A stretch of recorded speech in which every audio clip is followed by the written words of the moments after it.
Welcome to the stream, everybody. How's everybody feeling today? I think we're gonna try something new, man. Um, try to have a little success with being able to help people through the game. It's not going as good as I thought it would. It's hard to find people on Call of Duty that actually want to open up and kind of talk about stuff that they're going through. So I'm gonna try a different approach. I'm kind of going to talk about my life and my life story, and we're going to see how it goes from there. I've lived a bunch of different lives, a bunch of different paths. I've been down at the lowest point a human possibly could be, besides death. Then now I'm at a successful point in my life where I'm having success and I'm achieving goals and doing things that I always dreamed of doing and always wanted to do but never had the opportunities to do.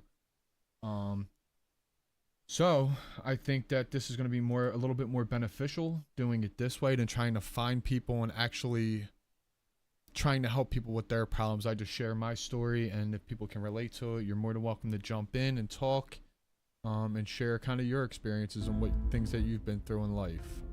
So let me just do this real quick. I gotta activate these sources. All right. So I'm 38. I was born 1986 in a area of Port Richmond, Philadelphia. So for anybody that's not familiar with Philadelphia, and isn't from Philadelphia, Port Richmond is a neighborhood that borders Fishtown, Bridesburg, and Kensington. So it's kind of in the center of all three neighborhoods. It is a primarily white neighborhood with a lot of Polish residents as well.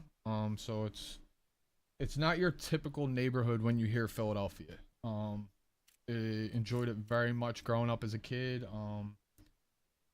Great place to grow up.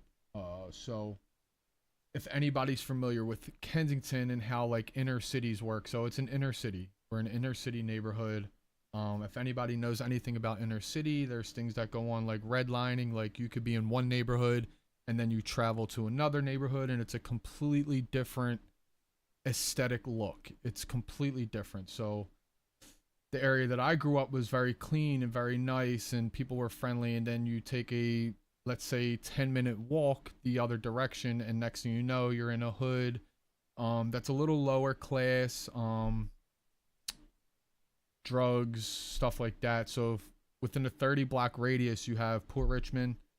Then it starts, you can see the neighborhood going down a little bit, and then the further you get, it's basically a black Puerto Rican neighborhood with very few white people sprinkled in, and that's within like a probably 20-minute walk of just going down one street. So night and day difference between the two neighborhoods, but again, it's only a 20-minute walk. So growing up, I grew up on a street called Tilton Street, which is a tiny street. I actually just drove down there with my son the other day to kind of show him like the house I was born in.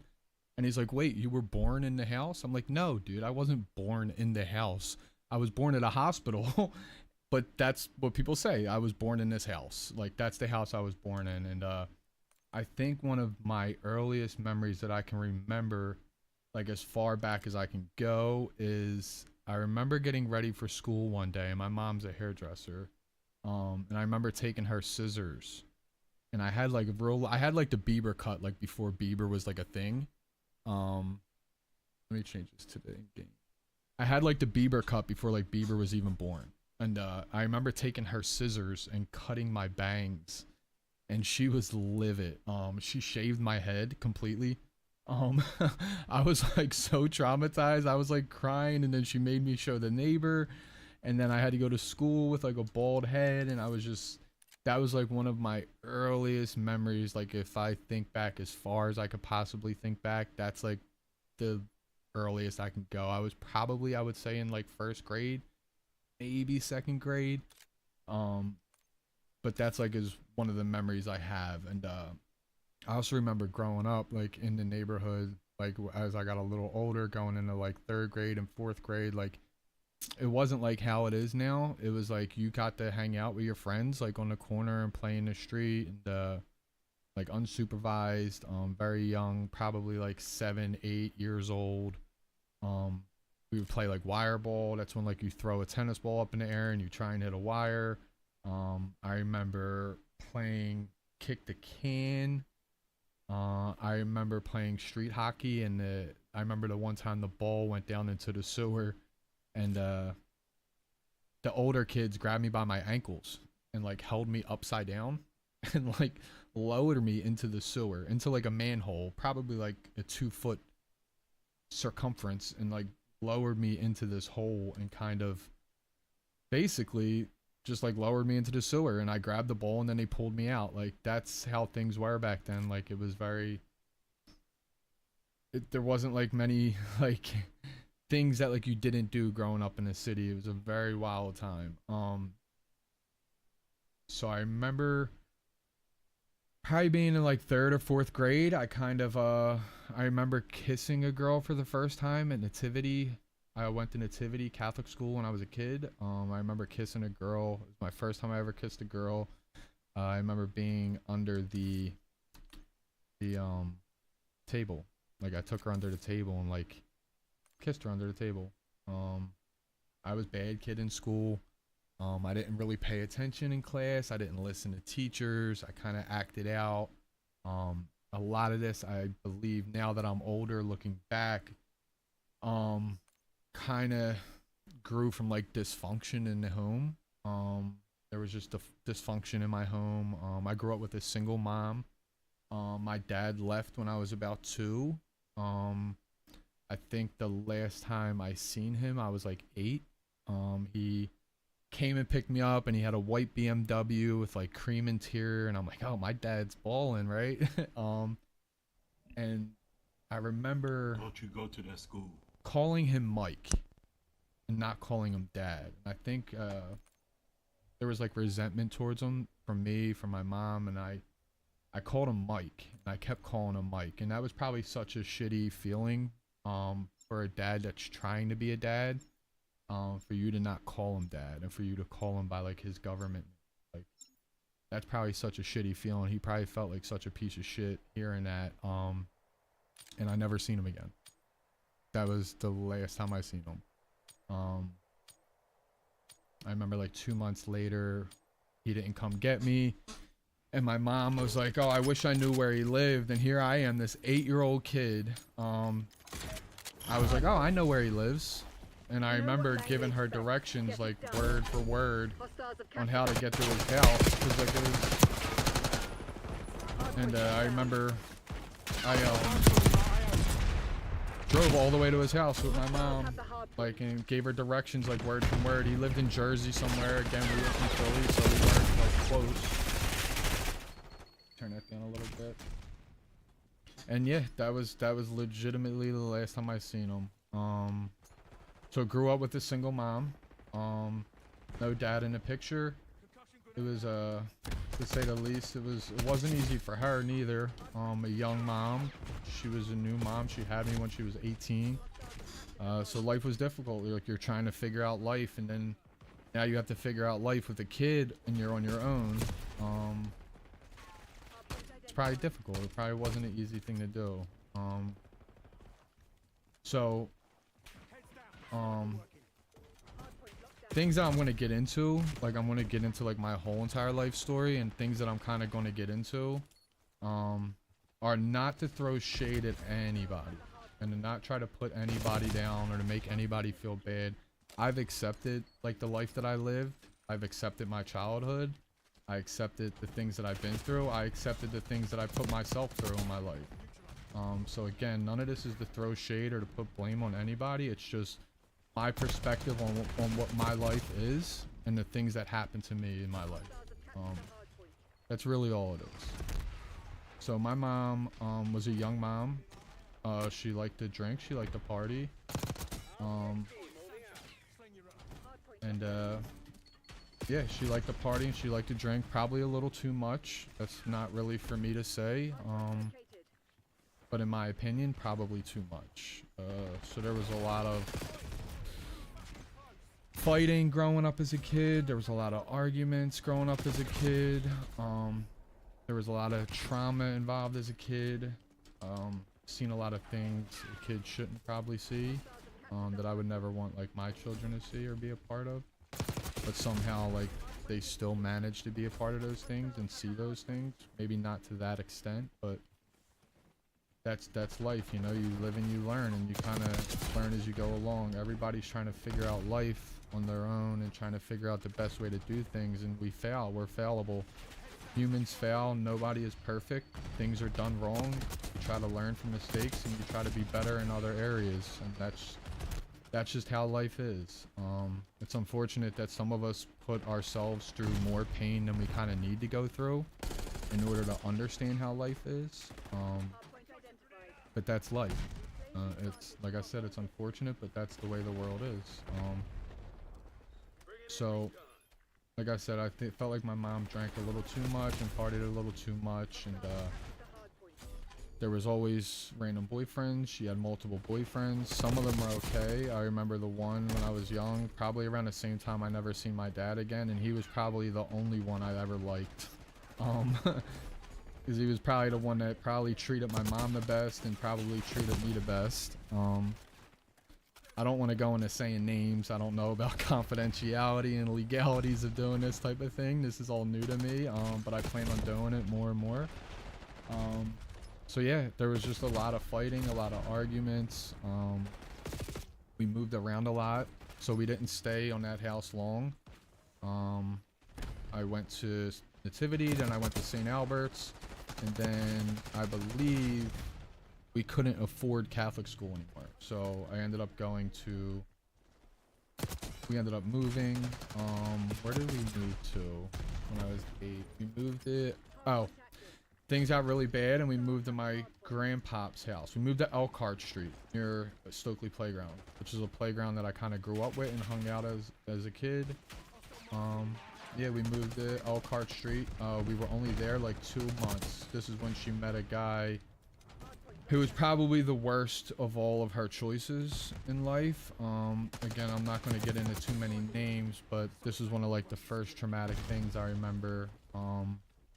It was either Thanksgiving or Christmas, one of them, I forget which one. And there was like a big argument, like the turkey went flying across the room. And I remember watching her get thrown down the stairs and landed on a vase, like a crystal vase at the bottom of the stairs, and there was like blood everywhere. There was blood everywhere, and I remember him kind of putting his hand over her mouth and like smothering her. And here I am, like 9 years old, witnessing all this going down and not being able to really do anything about it. And that was like one of the first traumatic experiences that I think I went through. This guy was just bad news, man. He was nothing but bad news. So after that, we went to live with my grandpop. We went to live with my grandpop up the mountains. And this is probably one of the guys like I was closest to at that time, at that age. It was my mom's dad. We kind of went to live with him for a little bit, and I think we lasted like 2 weeks up there before my mom got homesick. She got homesick and we ended up leaving and moving back to Philly. And we moved back to Philly. We moved to like the Northeast. My mom rented an apartment in the Northeast. And 2 weeks later, my grandpa killed himself, supposedly. He supposedly shot himself with a shotgun.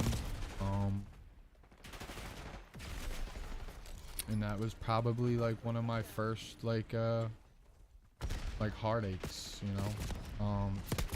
Trauma's a little different than heartache. That was probably one of my first like real heartaches. Like I cried for probably like 3 days when my mom told me. I still remember it vividly to this day. I was probably like 9 years old. I remember being in school and the teacher told me, Michael, make sure you go home right after school. And I remember, like, that's odd. Like, why would they tell me that? Then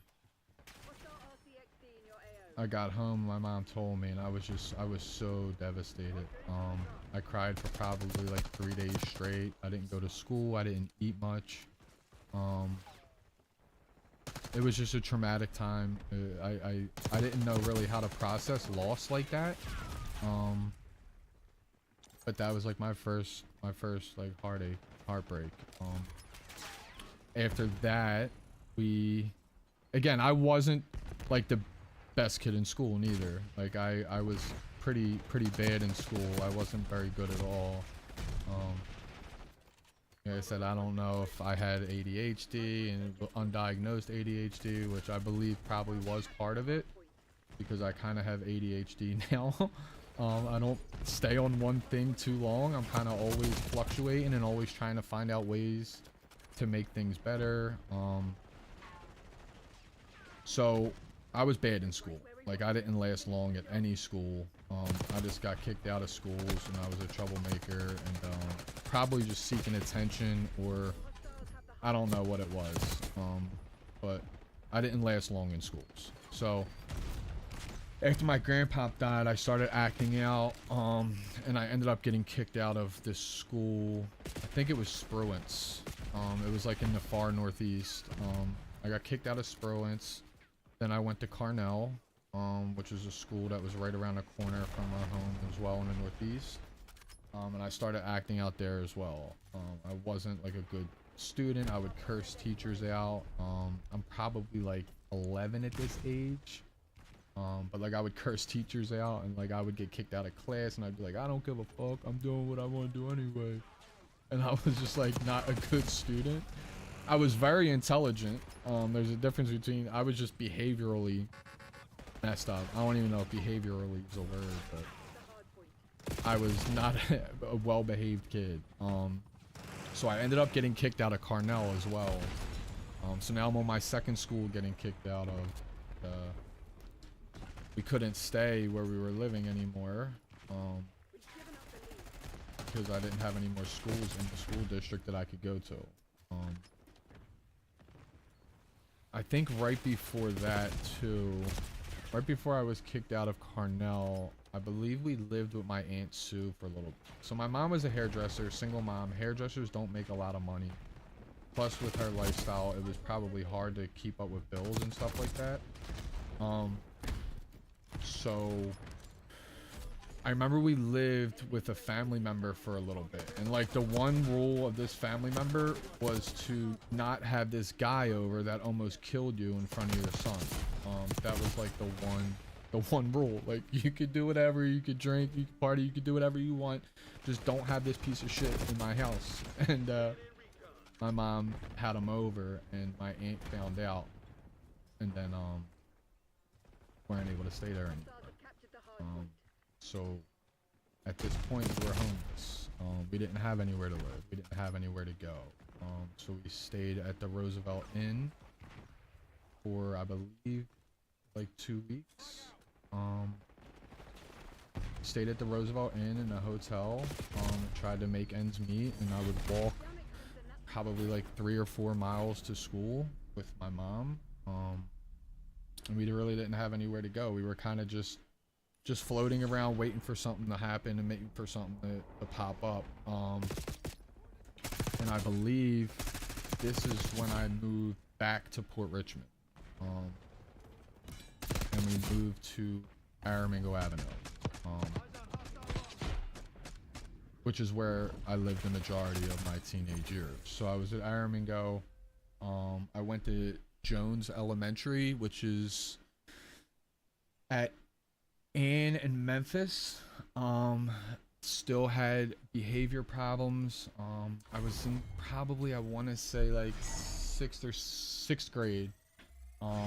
Still had massive behavior problems. I would curse teachers out. I would just leave class. I wouldn't go to classes. I would walk the hallways. I was just a problem child. I was just a problem child, and teachers didn't know why. No one understood what was going on at home, but yet all these things are going on at home that that were hard to deal with and hard to process as a kid that's in 6th grade. So I acted out. I ended up getting kicked out of Jones, so it's now my 3rd school that I got kicked out of.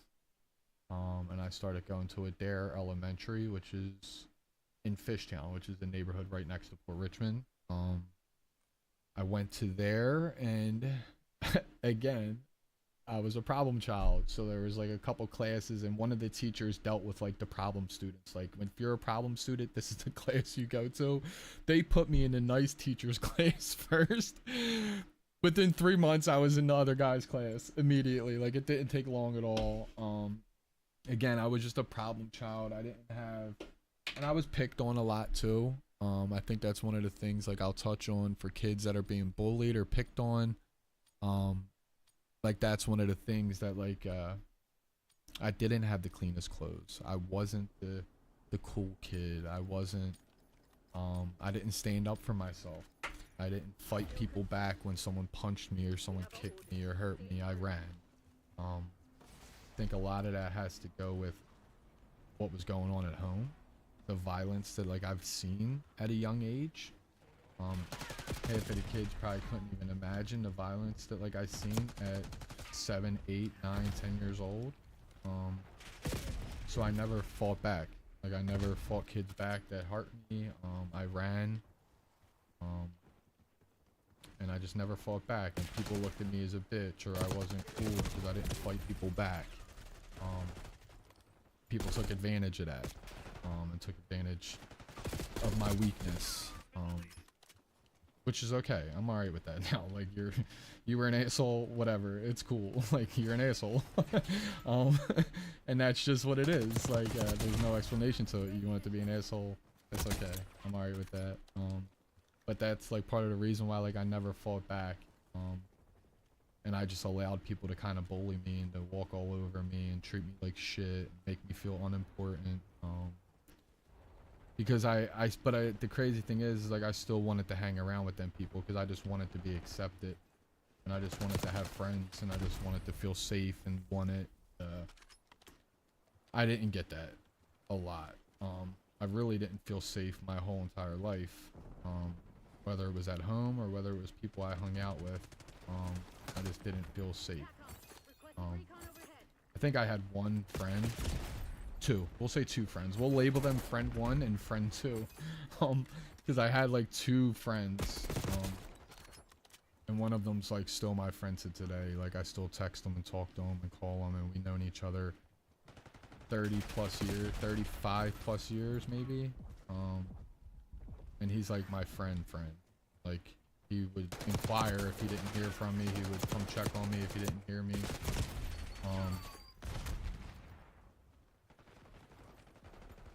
So I was a bad kid. I was at Adair Elementary, going into 8th grade now. And I was on the verge of getting kicked out of Adair as well. I was on the verge of getting kicked out of Adair, and they basically were like, he's not going to graduate. Then they kind of were like, we're just going to let him graduate, get him the hell out of here, get him out of this school, get him somewhere else. So they allowed me to graduate. Oh, by the way, I won a spelling bee at Adair High School, at Adair Elementary, and I went to, my grandpa actually took me to the citywide spelling bee that was held in Southwest Philly somewhere, and my grandpa's like this tall guy that's like 6'5", and he's like a big Polish guy. He's huge, and he took me, and it was just me and my pop, and he took me to the spelling bee, and I remember going to the spelling bee, and I got taken out the first word. I misheard him. I thought he said action, and he said Axon. Like AXION, and I thought he said action, and I got taken out first word immediately, and he just looked at me, he's like, you dummy, and he like gave me a smack on like the back of the head, but it was like it was a loving smack on the back of the head. Um, but that was one of my fond memories of me and my grandpa, my pop. Where am I? So I graduated. I graduated 8th grade, barely. By this time, I would say even before this time a little bit, like I stole a lot too. I stole a lot. Like I took things that weren't mine. Um, I don't know why. I just like to take things that weren't mine. I don't know if it was like an adrenaline rush knowing I'm taking these things. But I remember stealing something from my mom. And like I said, man, this is no bashing towards my mom. I know she loves me, with all her heart and would do anything for me. But you can only do so much for someone else when you don't know how to really do something for yourself. I think that's where like the trouble comes in. So she was like kind of abusive towards me, man. For anyone that's going through that or anyone that's been through it, again, it's no dig to my mom whatsoever, but she was, in my opinion. This is my perspective on how my life went, how my life was. She might not see it the same way I see it, and other people might not see it the same way I see it, but it was my life, and that's how I perceived it to be. So I remember I stole like one of her like lighters, that like lighter cases. And I remember she was drinking and out drinking all night and came home, and like I remember her like beating me till like she passed out. And it was and then I would try to like get out, like she would wake up and then beat me again until she passed out again. And again, I don't want anyone to judge my mom or look at my mom any differently, because I've forgiven her for those things, and I love my mom to death, and I would do anything for my mom. But that's what it was. So I remember that being one of like the traumatic things, and there were many instances like this that kind of went on for a long time. I don't know if like my family, I know they knew how she was, but I don't think they knew to like what extent, like a lot of the trauma that like I went through as a kid. I remember being like, this was like in between, somewhere between living with my family member, me and her living with my family member, and like not too long after my grandpa died. And I remember her boyfriend, a dickhead at the time, the bad guy, the guy that was the worst of all of them, stole a car and picked my mom and me up in a stolen car. Got a little mini girl, went down to the river with the mini girl, and they're drinking. And again, this is all stuff I remember from like when I was like 8, 9 years old. And they were drinking heavily, and like they got into an argument or something, over something, I forget what, I don't know. But I remember she wanted him to get rid of the car. He didn't want to get rid of the car. Next thing you know, she's swinging at him and he's swinging at her, and we're doing like 80 miles per hour down like a back driveway in Northeast somewhere, and she's kicking out the front windshield as he's doing 80 miles an hour down the back of the driveway. And I remember we finally got home, and he was like yelling at her to get out of the car, and she wouldn't get out of the damn car. And next thing you know, he starts punching on her, and he's hitting me in the back seat, and he's punching her, and it was just kind of like another one of those brain burners, like one of those things that are just etched into your mind that like you'll kind of never forget. Like you can forgive, but you're not going to be able to forget it. And I'm only doing all of this is to try to help someone else to understand that like no matter what you go through in life, no matter what life throws at you, like you can always get out of it, and you can always be better, and you can always change who you are as an individual. Like you don't have to be that same person for the rest of your life. Like you can completely change who you are. So I remember like I barely graduated 8th grade, so now I get into freshman year of high school. I went to FLC, which is at 15th and Spring Garden, and things are starting to escalate. So like I have all the trauma from my past. I'm now dealing with trauma of my own, like situations that I've caused on my own. Um, so now everything's starting to tumble, and like I have the weight of the world like on top of me. It feels like. As a freshman in high school, I kind of did the same shit. I cut class. I didn't listen to teachers. We're now throwing drugs into the mix. Um, I remember smoking pot for the first time in high school. All my friends, or what we won't say friends, we'll say acquaintances because they weren't really my friends. They were just people I hung out with. Um, Everyone drank and everyone did drugs and smoked weed and got high and stuff like that. Evie, what's good, man? How are you? How are you? How are you? Um, so yeah, I remember doing that, and then I remember, yeah, smoking weed, drinking. People were drinking. I remember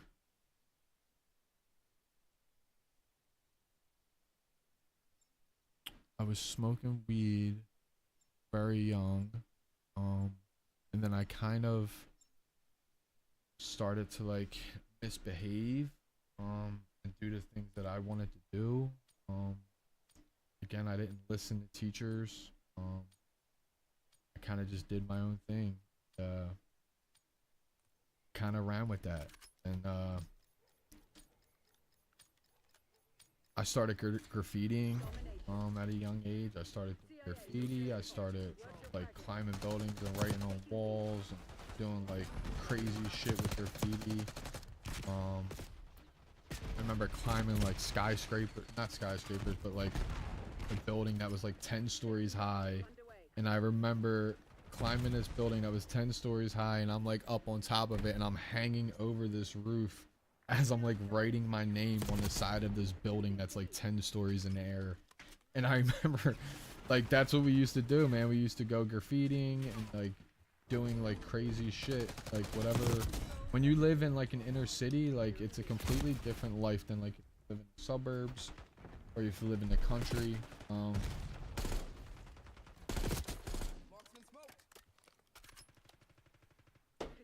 We kind of just ran the streets. Kind of did what we wanted to do. So I remember like this is where I started graffitiing. We used to just go out on late night graffiti missions with a backpack full of spray paint, and we would go and we would tag up like the whole entire city, and we were wild, man. I was a wild kid. Next thing I know, I'm in high school. I'm in freshman in high school. And I'm graffitiing, and now I'm throwing drugs, smoking weed, drinking. This is about probably the first time I tried like my first hard drug, which was PCP. So where we're from, like I said, there's like the redlining thing is real. Like you could walk 20 minutes and you're in a completely different neighborhood, like completely different. But they all connect together. So it took us like 20 minutes to walk to go get the PCP, and we smoked, and then it took us like 2 hours to walk back home. And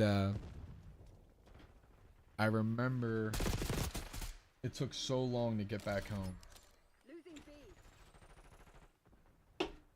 and I couldn't wait for it to be over.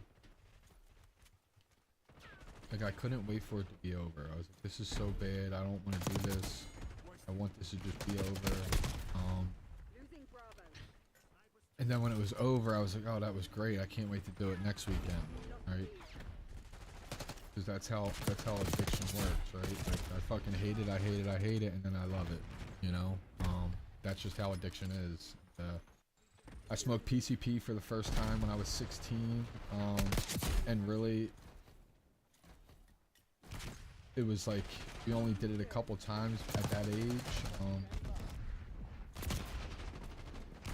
But no matter what I did, I remember smoking cigarettes for the first time. It made me so sick, and I'm like, I'm never doing this again. And then it's next time I got a chance to smoke a cigarette, I smoked a cigarette.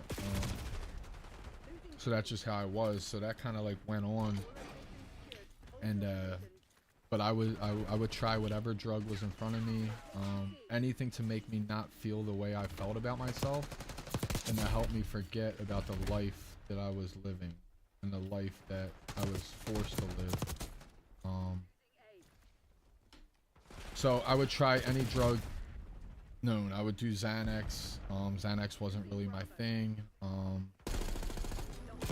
I don't think I tried cocaine yet. I was only 16, but I tried Xanax, smoked weed, PCP, and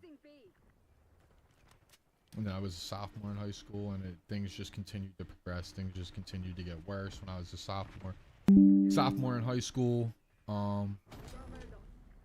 I ended up getting kicked out of high school. So this is now my 4th school that I got kicked out of. And what happens with the Philadelphia public school system is that they take account of all of this, and they see like how many schools you've been kicked out of and stuff like that. So they sent me to a disciplinarian school called Shallcross, which again, like, I wasn't a dummy. I didn't have a knife in school. I wasn't selling drugs on school. Like, there were a lot of kids in here for doing those things.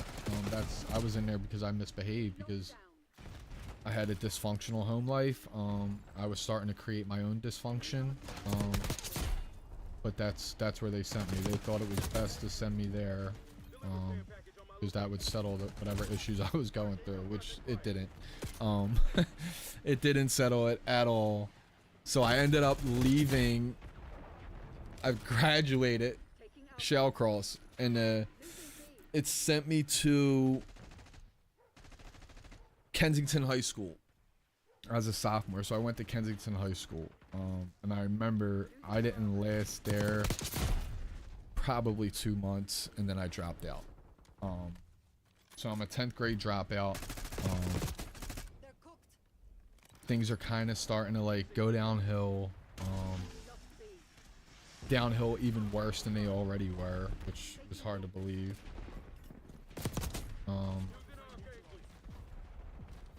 So when I would say I'm probably like 16, 17 at this time. Oxycontin was a big thing in my neighborhood growing up. If anybody remembers that, it was like pharmaceutical companies were pushing Oxycontins, saying that they're not addicting, stuff like that. So as 16, 17-year-olds, like, we were eating Oxycontins, like, we were getting Oxycontins, and that was like a big thing in my neighborhood. So we were eating Oxycontins at like 17 years old, and then I remember the first time I tried heroin. Some guy was trading us Oxycontin. We would drive to go take him to get heroin, and he would give us oxys. And on the way home, he must have dropped one of the bags of heroin in the car, and we did it. And at 17 years old was the first time I ever tried heroin. And I remember doing it, and I'm like, what's it? This isn't gonna have me like fucked up. And then I did it, and I was like, wow. Like, after all the searching, with all the different drugs and everything, like, after all of the searching, like, I finally found it. Like, I finally found the thing that allows me to completely forget about life. It took away all the trauma I suffered as a kid. It took away all the mistakes that I was starting to make as an adult. It took away everything. It made me completely numb to the world. So I'm a high school dropout. Tried heroin. I wasn't like addicted to heroin yet, but I had tried it. Like, it was what I was always looking for. It was that warm feeling, that warm emotion that kind of took away all the trauma and bullshit. My mom actually shipped me off to go live with my uncle. One of my uncles. I lived with him for probably around a year and a half. And I was still a virgin at this time, by the way. Like, I wasn't like one of like them early guys that like lost his virginity when he was like 15 to the girl at the party when they were both drunk. That wasn't me. I lost my virginity. I might have even been 18. I might have been 18. And pregnant immediately. Pregnant immediately. So I lost my virginity to the first girl, and the first girl I lost my virginity to, I got her pregnant. And so like a year and a half, not even, year and a half goes by. I dated the girl for a while. I got her pregnant probably after like a year of dating. And I moved back to Philly, and then like I got a phone call like 5 months later saying she was pregnant. So here I am. By that time she called me. As soon as I moved back to Philly, I kind of started like doing heroin like pretty frequently. So I'm 18 years old with a heroin addiction and a son.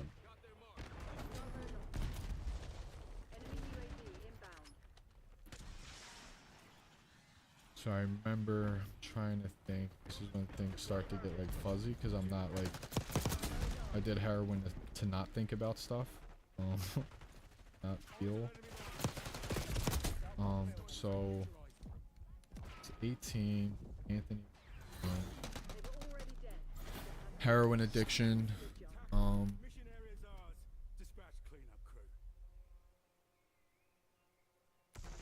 I remember I didn't know how to stop doing heroin. My son's probably like a year, so I completely neglected my son. I didn't become part of his life.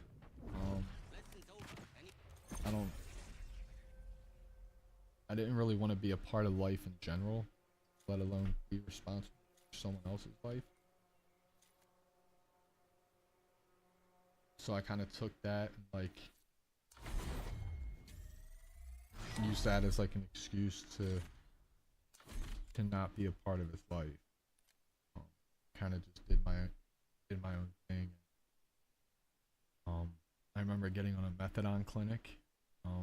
People that don't know what a methadone clinic is, you can Google it. It's not a great thing. So I was 18 years old with a son on my first methadone clinic. And I remember being on a methadone clinic, and I would go get my methadone, and I would go back home, and then I would do nothing. I didn't have to steal for it. I didn't have to rob for it. It was free. I remember doing it, and I was on it for like 2 years. I met my second son's mom, and it was the first girl I think like I ever loved. Like I fell in love with, like the butterflies in the stomach, and the nervousness when being around her, and all of that stuff. Yeah, I think I'm pretty sure that was love. And she wanted to have a baby. So here I am. I'm like 21 now, maybe 22. Been on a methadone clinic, and yeah, had another son. And what's crazy about addiction is no matter what's in your way, nothing will prevent you from doing this thing that's in your mind that's telling you to do something when your heart's telling you it's wrong. That's what addiction's like. No one has suffered from addiction. It's a fight between your brain and your heart, between what you feel is the right thing to do and what you know in your heart is the right thing to do, and then what your brain convinces you is the right thing to do. So I thought I could get off of methadone cold turkey. Never experienced methadone withdrawal before, so I tried to go cold turkey off of methadone, and it was brutal. It was brutal. I lasted probably like 4 days, and then I stole my soon to be son's mom's credit card, took her car, and went and got high. This is kind of where like things really started to go downhill. So I started like shooting heroin. A guy put me onto it. So I started shooting heroin. And like everything went out the window. Everything completely went out the window. I went to jail shortly after that. I've been to jail probably, I would say probably like 30 times. For like dumb stuff. Um, this is very nerve wracking, by the way. Um, I don't really care. Like I'm not ashamed of it, but it's just nerve wracking to do this. Um, cause I hope nobody's mad at me. Um, but yeah, it was brutal. So I kind of left everything in the dust, and I kind of just was trying to avoid life at all costs. Um, just trying to avoid life, just trying to forget about everything, trying to like just die without killing myself, basically. I remember just living that life. I remember I lived in an abandoned house. Um, and I was selling heroin on the corner for the black dudes on Ruth Street, I believe. And I was selling heroin for the black dudes there. Because I went to cop one day and they're like, well, you ain't serving nothing right now. And I'm like, why? And they're like, there's cops. I'm like, let me serve it. I'm white. They'll think I'm just another fiend. And sure enough, the black dudes are like, oh, that's a good point, dude. You got a good point there. Here you go. And I started selling heroin for black dudes on the corner. And but I was living like in an abandoned house like 3 blocks away, 2 blocks away. And I remember I found this abandoned house, like no one was living there. Downstairs it was shit. There was like needles everywhere and it was horrible. And I remember living upstairs and like I took everything from like my mom's house where I was living at previously. And I remember like having like my sneakers lined up. like like I had my sneakers lined up in the room, like I was renting this room out. And it was fucking it was insane. That was insanity. Like if that's not insanity, I don't know what is. And I remember I went to go, my shift at the dope block started at like 8 a.m. and I remember getting there like 7:45 and the fucking SWAT team pulled up. And they locked everybody out. They locked me up. I used the excuse I'm just a fiend. I don't know what you're talking about selling drugs. I'm like I'm just getting high. Like they ended up releasing me from the police district. And I remember going back to the block. And, they beat the shit out of me, man. All these black dudes beat the shit out of me. They're like, how the fuck did you get out but ain't nobody else out? And I'm like, dude, I told them I was just copping, man. Like, what do you want from me?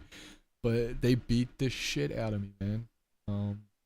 Beat the shit out of me. I had blisters on my feet from walking from the police station. I'm like, all right, I'm gonna get there. I can't. I'm so sick right now. I need to get to the block. They'll give me a bag to get well and feel normal. And nah, they didn't. They beat the shit out of me.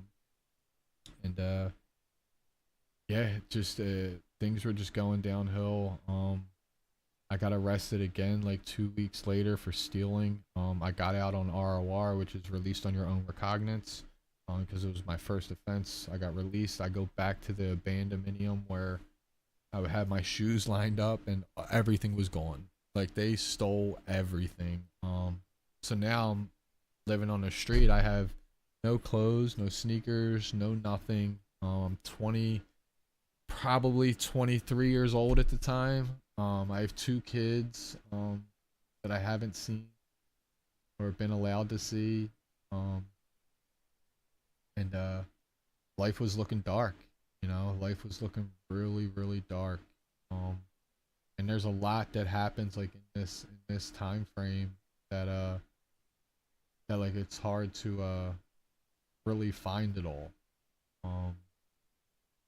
think I was like, might have been like 24 the first time I tried to kill myself. Um, I remember I called my uncle and I was like hysterically crying, and like I remember calling him and being like, "Hey, like I'm just done. I'm done with life, man. Like life won. Like it's beating me down so bad. Um, it's beating me down to the point like where I don't know what to do anymore. Like I tried to get sober, it's not working. You know, so at 24, like I remember trying to still take my own life. Uh, my uncle. I have two uncles, by the way, who are both sober and are both great people, big hearts, and but they've also been through a lot of the same shit that I've been through with like getting high and running the streets, and they're both amazing, and I always go to them for advice. And I remember calling my uncle like as I was about to like kill myself, and he's like, "Well, where are you?" And I'm like, "I'm at this back street in these bushes," and he's like, "Where at exactly, Mike?" He's like, "Where are you at exactly?" And I'm like crying hysterically, and I'm like talking to him. He's like, "Just stay on the phone with me." He's like, "Just talk to me for a little bit," and I'm talking to him. And next thing I know, my uncle's huge. He's like 6'5", right? And he starts. Next thing I know, I'm like, I see like this figure like running through the brush, and here it's my uncle, and he fucking grabbed me and like just hugged me and held me and took me to his house, and like I was ready to do it, man. Like I was just so exhausted of life. I went back to his house and I went to rehab. Um, it's in rehab. It probably graduated rehab. I don't even know what that means, but I probably graduated the rehab. Went to like a recovery house. Um, with other addicts that were trying to get sober and trying to stay sober, and I'm probably 24 or 25 at the time, and I might have even been younger. I don't know. It's so hard to like put into perspective the time, the ages that all this happened, because again, all of it's like a blur. Like I remember like bits and pieces of like everything, and I remember being in a recovery house and they're like, "Oh, you got to do AA, you got to do AA, you got to do NA, you got to fight contact with God." And I'm like, "What the fuck is going on right now, dude?" I'm like, "Listen, bro, like I just don't want to do heroin anymore. Like I just want my life to be different and my life to be better. Like I just don't want to do heroin. Like how do I do that?" And they're like, "No, like this is how you do that." And I'm like, "Yeah, but that's like a lot of work, dude. Like you want me to do a whole lot of work that like I don't know if I'm like ready to do right now." So I tried to fake it till I make it, they say. Like I tried to just go along with what they were saying, and next thing I know, like a vicious obsession hit. Like a week into the recovery house, like I was like, "Oh, I think I got paid or something, and I had money in my pocket." That was always my friggin' downfall, man. If I had money in my pocket, I wanted to get high. Like that was always my downfall. And I got a paycheck probably, and then relapsed again. And next thing I know, I'm running the streets again. And I remember one instance, I believe I overdosed. I'm pretty positive I fucking died. It's kind of hard to.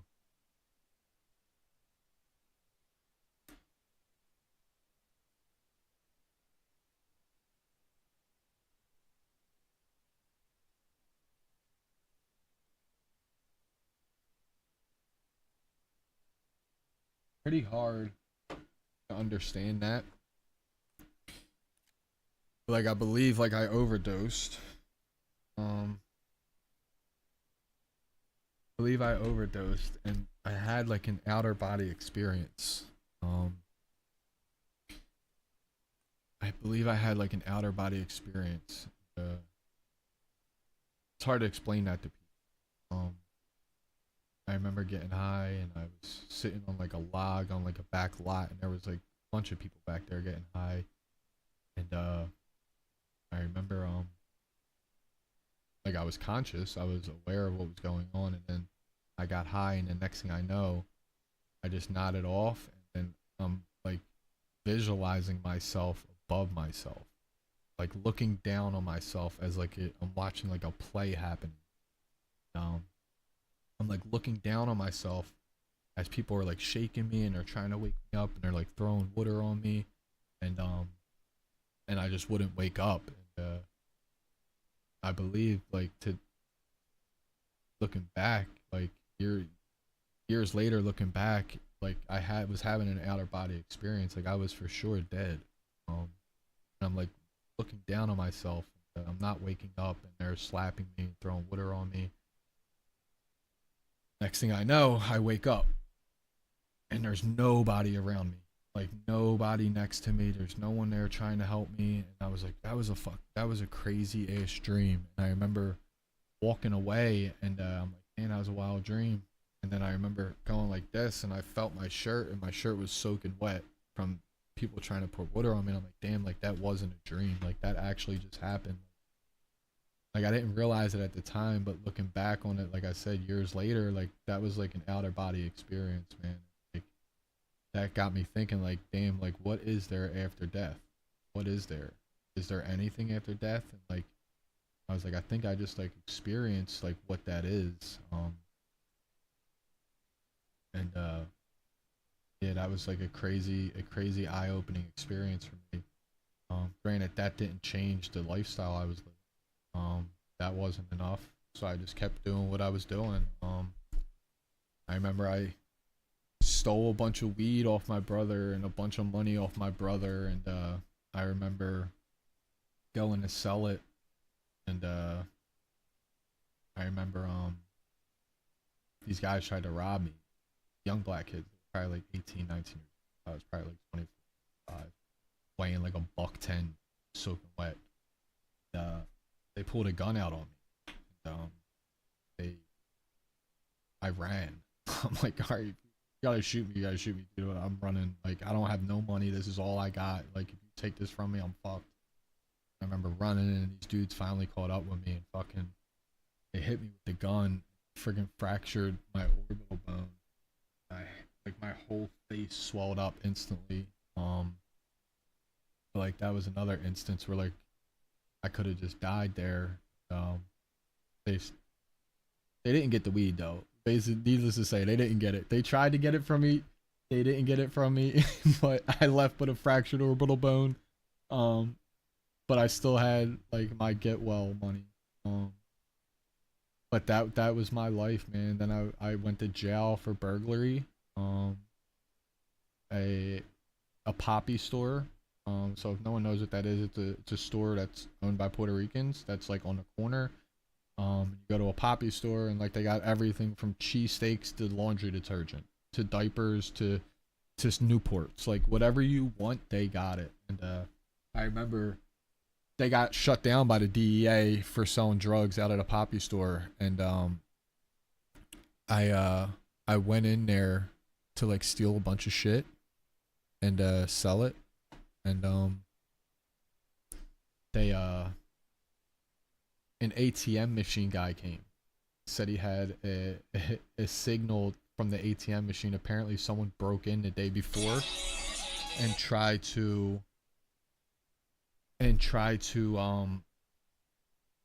break the ATM machine for the money. And I remember I had my sweatpants were filled with like cigarettes. Like they were filled with like Newport Lights. All the good cigarettes were stolen. Somebody beat me to the punch and stole all the cigarettes. So I had like all the Newport Lights, the Marlboro Lights, all in my pants. And this guy shows up with a gun and pulls his gun out, and he's like, "Freeze! Don't move." And then gets on his walkie. He's like, "There's a burglary in process. Suspect is still in the store." And sure enough, they locked me up for burglary, man, and they took me to jail for burglary. And I went to jail for burglary, and I went to jail for burglary. It was insane. I detoxed yet again. So I went to jail for burglary. I ended up beating the case by, they showed up. I showed up the first 2 times. They didn't show up. I showed up the 3rd time. They didn't show up. And then the 4th time, they showed up, I didn't show up, and they ended up throwing the case out. So I kind of squeezed by on that one. I remember going to jail, and like I get out of jail again, sober again. And I had like nowhere to go. I think I went back to my mom's house because my mom always let me back home. I remember being back at my mom's house, and I remember probably only lasting like another 2 months or something like that. Then I went back out and did the same shit again, and I just continued on this same cycle of like doing dumb shit, going to jail, getting out of jail, doing more dumb shit, and I just continued on this same path and same cycle. And it was just a vicious cycle that I couldn't get out of, and I had no idea how to get out of it. So it was just crazy, a crazy vicious cycle. Crazy vicious cycle, and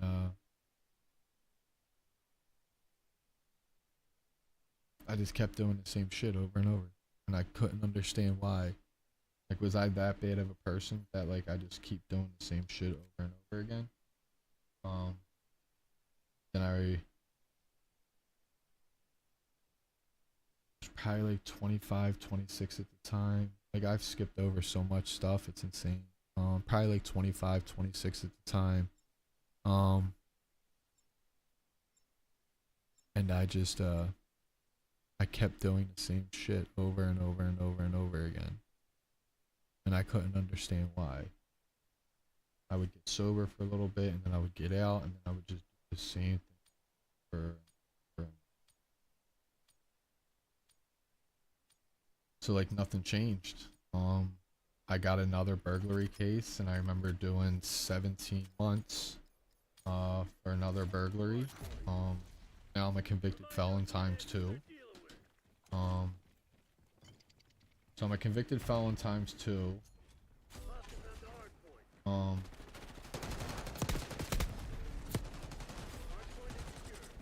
Convicted felon ×2, and I remember I did 17 months, and this was probably like, I did a lot of time in jail. This was probably like one of my craziest times in jail. I started at a detention center, and then they had like this therapeutic community program, and I remember going to this therapeutic community program, and I remember again being a problem, and they kicked me out of the program. What happens is if you get kicked out of the program, they raise your level of security. So now I went from low security to medium security. So now I'm medium security. Sent me to House of Corrections. The House of Corrections, and my roommate was this kid from Amber, Ontario. And he had this corrections officer. He had the CO bringing in drugs for him. This was my roommate. Like I said, he was from Amber, Ontario. I forget his name.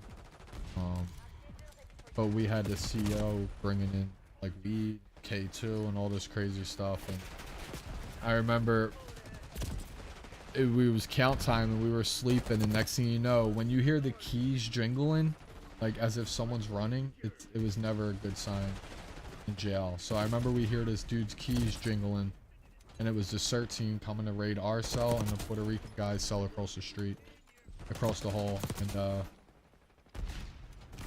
they friggin' didn't find anything. They found a little bit of K2 on my celly, and then I got piss tested, and all our urines came back dirty for marijuana. And then we go to the whole, so I'm medium security. Now we get caught with drugs in our system. Now they raise our security to max security. So now I do 15 days in the hole, and they send me to PIC, which is a maximum security jail.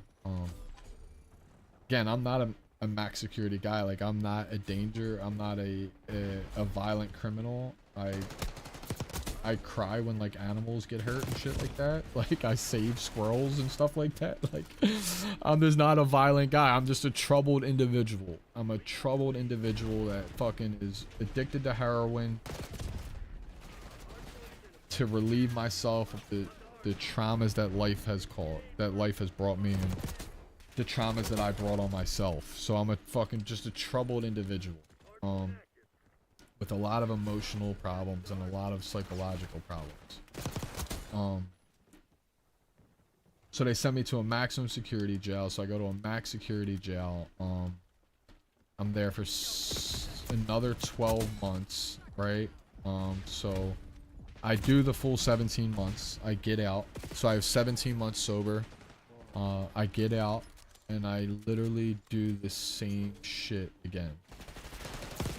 Like I do the same shit over again. Like, and I don't understand why I keep doing the same thing over and over and over and over again. I have no idea. Why I keep doing the same thing over and over again. So I do 17 months in jail. I get out of jail and I'm like, all right, this is it. Like I'm for sure done. Like I'm not, this is it. There's no more bullshit. I'm gonna stay clean. I'm gonna do the right thing. I'm gonna do everything I'm supposed to do. And that's it. Like I'm good. I remember I stayed sober for probably like 2 months. I got 17 months sober. This is it. There's no way like I'm going back to doing what I was doing before. With 17 months sober, I'm like, this is it. I'm good. Like I'm fucking cured. Like I got 17 months in jail and I come home and I'm good. I should be okay. And that lasted probably like, I would say probably like 2 months. And then I started dibbing and dabbling again. And next thing you know, I'm back on the Ave, full-blown addict again. Doing the same shit that I've been doing for my whole entire life almost. And things changed one day. I can't explain why they changed or what was any different. So here I am, this kid that suffered physical, mental abuse from my mom, from my peers, from everything. And became a heroin addict and was living on the street, and I was homeless and living in abandos and doing all this crazy shit to get money and robbing and stealing off loved ones and family and friends and fucking stores and just doing whatever it took to get another bag to just numb myself from the reality of life. Something changed one day and I can't explain what it was. I remember sitting on the corner of Clearfield and Kensington, and I was just sitting on the corner. It was just like any other day. There was nothing different than that day. And I remember getting high, and then I got high and I had like this overwhelming sensation that everything's gonna be alright. Everything's gonna be alright. No matter what's gonna happen, I'm gonna be okay and things are gonna be different. I remember punching the ground. I dropped down on my hands and knees and I punched the ground as hard as I can. I'm like, why? Why me? Over and over and over again. I keep punching the ground as hard as I can. And I'm just screaming, why me? Why do I keep doing the same shit over and over and over again? Even though I know what's going to happen, I keep doing it anyway. And I remember, like I said, I punched the ground almost to the point of exertion. There's actually people that are sober now that were there that day. And they were there that day and seen me like punching the ground like as hard as I could. And like I said, I just had this sensation that like everything was gonna be okay. Like things were gonna be okay. I was gonna be okay. Things are gonna be different. And the only way I can explain it is God. That's the only thing I can explain, because like I've tried everything in my physical ability to be different than what I was. I failed every time. Like I moved across to another state. I had a family. I started a family. Had 2 kids. I got a job. I had 17 months sober in jail, and like I did all these things, and I just couldn't understand why I kept doing the same shit. So like I know like it wasn't me that kept me sober or got me sober. It was something completely different. And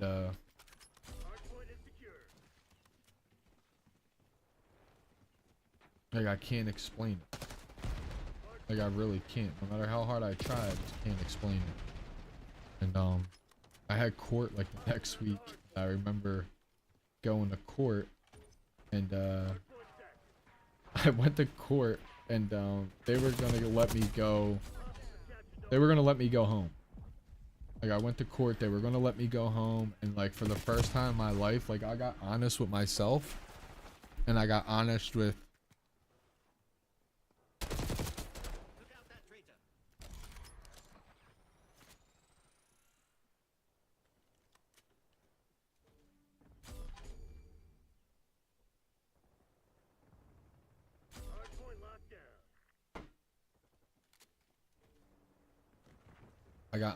myself and the court system, and I was like, hey, listen, like letting me leave from here today probably isn't the best thing for me. Like you should probably lock me up today. Like this isn't letting me leave here today isn't the best thing for me. I was like, I have nowhere to go. I have no money. I have no family. Nobody wants to talk to me. I have nowhere to go, and the district attorney was like,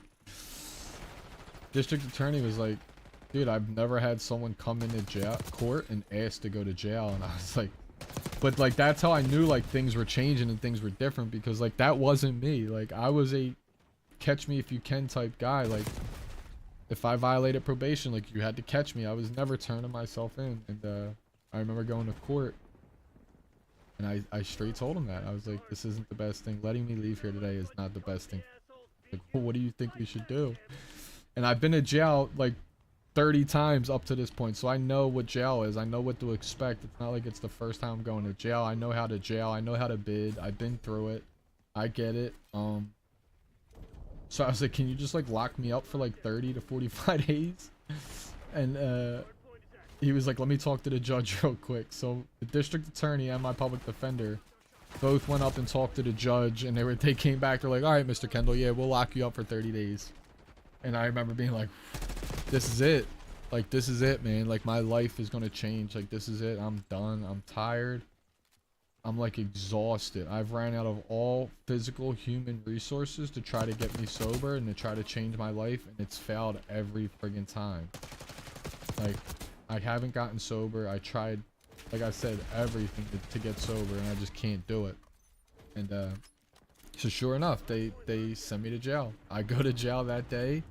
I remember waking up the next morning like this was the friggin' worst decision I've ever made in my entire life. Like, I've had some pretty bonehead decisions, but this has gotta be the worst decision I've ever made. And but like, I was safe. I was safe for myself, most important. I was safe for myself.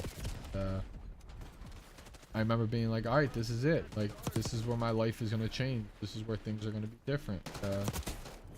I remember I started reading like books, like psychology books. And I started reading this book called Bad Childhood, Good Life. And I started reading these books that were like benefiting me in life. And I got a job in the kitchen, right? I remember I'm cooking food in like the prison kitchen, and the day I get promoted to like head kitchen chef, like I got to make the meatloaf, right? Like, this was like my promotion. I went from dicing onions to fucking making meatloaf, right? The day I get my meatloaf promotion, jail. I go to the kitchen staff dining room, and I put a bunch of hot peppers and bacon in a bag, which is contraband. You're not allowed to do it, right? So I have these 2 bundles of bacon and hot peppers stuffed in my pants, and I'm trying to go back to the block to sell them on the block for like soups and shit like that. And the hot pepper juice starts leaking out of the bag, and it starts like dripping down my leg, And next thing I know, my balls are on fire. My thighs are on fire. Um, and I'm like trying to sneak these bacon and hot peppers back to the back to the block. And they stop me and frisk me. And they put me in a holding cell. And they're like, Mr. Kendall, like, what's going on here? And I'm like, fuck, dude. I'm like, so I pull out the bacon and hot peppers, and they're like, you got any more? And I'm like, no. And he's about to leave the cell, and like something inside was like, dude, just be honest. And I was like, yeah, man, here you go.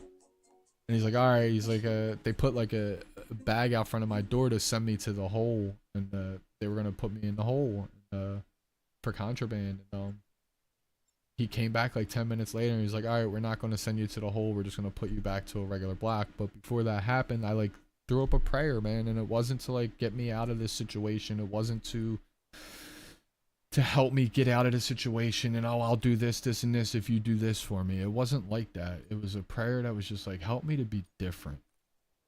Like, here I am. I just turned myself into jail. I asked the judge to lock me up after they were going to let me go home so I can be different. But yet here I am doing the same shit that I've always done. Like, and I just threw up a prayer, like, just help me to be different. Like, whatever comes from this situation, I'll take it. If they want to send me to the hole, I'll take it. But just help me to be different from this point forward. Because I don't know how to be any different than what I've been doing. I've tried to be different and I failed every time. So just help me to be different. Help me. Like, if you're out there, just help me to be different. Help me to change. And they came back to my cell and they didn't send me to the hole. And I was like, wait, what? Like, what's going on here? From that point on, prayer has been a big part of staying sober and like the life that I live. Because I believe that that's what initially gave me the idea to turn myself into jail. Because like I said, that wasn't me. So like here I am starting to change, and like little changes that might not seem big to other people, but to me it was like there were like major changes that were happening. So I went back to the block, and every day and every morning, every night I started praying and just trying to just thank whoever was out there for helping me change and for keeping me safe. And like that's became like a big part of like me staying sober and having continual long-term sobriety. Because like I said, I've tried everything and I've failed miserably every possible way I could think of to get sober and stay sober. So I was reading this book, Bad Childhood, Good Life, like I said,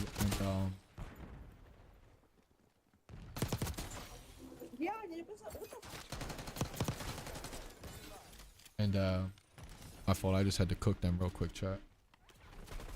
And it was read this childhood called Bad Childhood, Good Life. Read this book. It was it told me that I always see the negative in everything. Like I never look at the positive in life. I always think that the worst outcome is going to happen. I remember talking to my uncle, who's always been there for me. He's always been there. Every time I was in trouble, or every time I wanted to get help or get sober, he was always there for me. I remember him telling me, like, I have a plan for you. Get out. Like, my first thought was, oh, that shit's not gonna work. Like, that was my first thought of his plan. The plan that I knew nothing about. Gave me no details of the plan. He just said, I have a plan. And my first initial thought was like, oh, that shit's not gonna work out. And I went back and I laid in my cot, and I remember calling him back and being like, dude, I'm like, whatever you got, man. Whatever idea or plan that you have for me, I'll do it. Just tell me what to do. I went with whatever he said to do, man. Finally, for the first time in my life, I just listened to somebody else. Instead of trying to make decisions on my own. Trying to leave all the decisions up to me. There's something freeing about it, like weightlifting about it, when just allowing someone else to make a decision for you. It's like, all right, I don't have to think this out myself, and I don't have to plan this out myself. I'm just going to listen to someone else for once. And it was the best decision I ever made. I went to this recovery house, and I started doing like real work on myself, man. I started really working on myself. I started soul searching and digging deep and finding out what life is about, and like, how am I going to maintain this newfound life that I've been given, and how am I going to be successful? Like, what am I going to do now? And so in sobriety, they have a thing called Alcoholics Anonymous. I'm sure plenty of you heard of it. Alcoholics Anonymous is not about, it's not what you think it is, what a lot of people have the impression of what it is. It's designed to help you change who you are and to become someone different, and to kind of free you from the burdens that have been weighing down your whole entire life. Like, that is what AA is about. That's what Alcoholics Anonymous is about. And I started doing these things to kind of better myself and make myself become a better person. And yeah, it was super eye-opening. Let me take a breath, chat. Talking for like an hour straight. Just give me 1 minute. Let me take a breath real quick.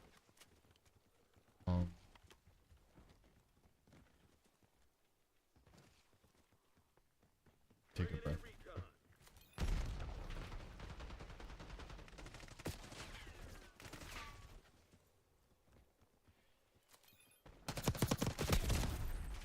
Let me take a breath, chat.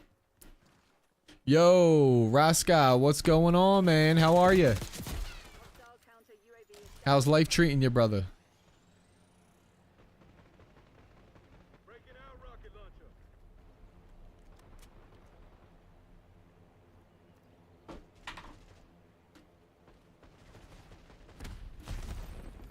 So I started doing these things to change my thought process and like how I went about life, right? Because I always had this negative outlook on life, and I always had this negative idea of life, and I had to change that. Like, I had to change my thought process and how I thought and how I did things. So this like helped me to do that.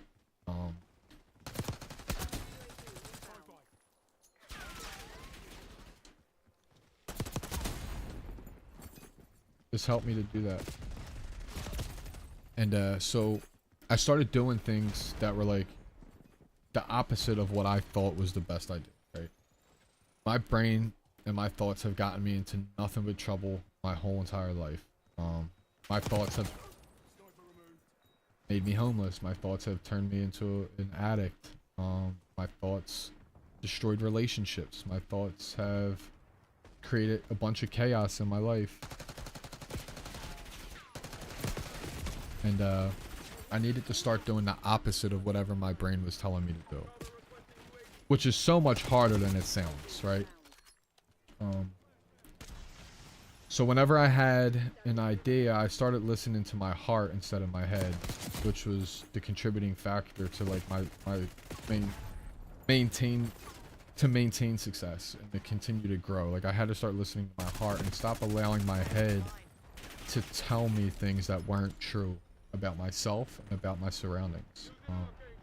So I started listening to my heart, and I started listening to other people who were successful, right? Like, I started listening to people that were successful and people that have overcame the same obstacles that I had to overcome, right? So I started just listening to these people, and next thing I know, my life started to change, right?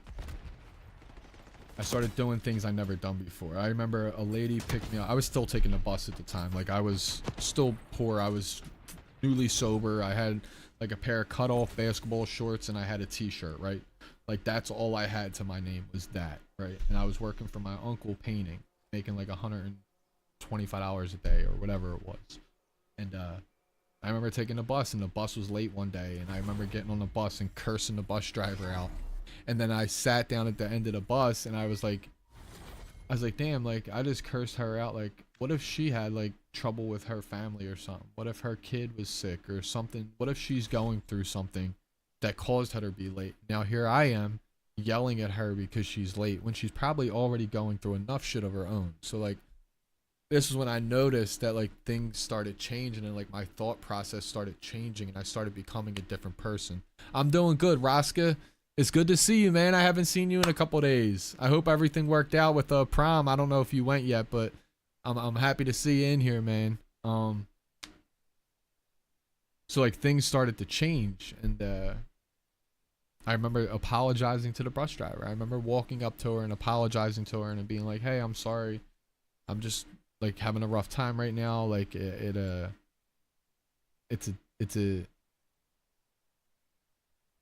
I'm late for work. I was newly sober, learning how to regulate my emotions." Yeah, I get it, man. I get it. Life happens, man. Things happen. You gotta kind of roll with the punches, brother. So I remember things started changing, right? Like small little things started changing for me. Like my thought process, the way I was thinking things through, and not just acting off of emotion. I remember things just started changing.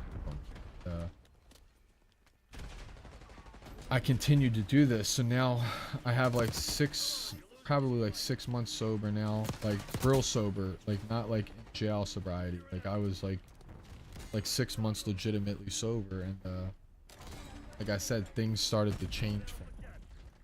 Things started to become different. I started doing more and more work on myself. I started changing who I was as an individual. Like I didn't know that was possible. Like I didn't think like I could change who I was. I thought I would always be the same exact person. But like you can legitimately change who you are as a person and change who you want to be as a person. Oh, you have time? Nice. That's dope.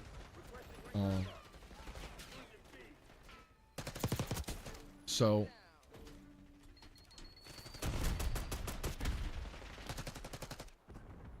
yeah, things started changing for me, and like it was like little things. It wasn't like massive, like, oh, I'm completely different, I'm a changed person. It wasn't like that. It was like small little changes that started to happen, but they were recognizable changes.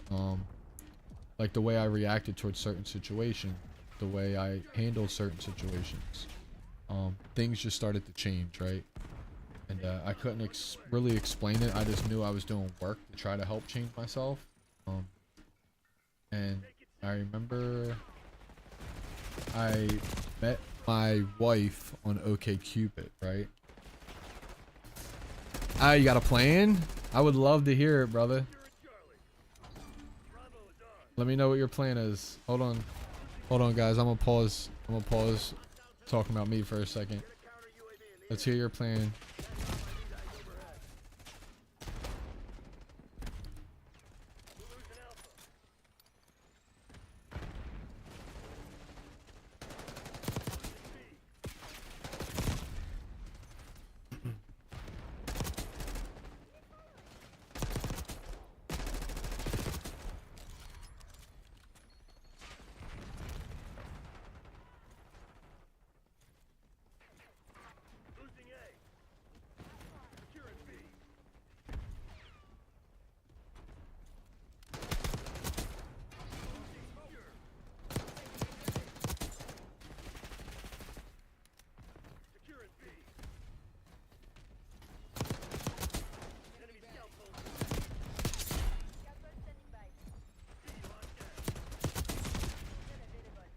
That's got to be top play right there.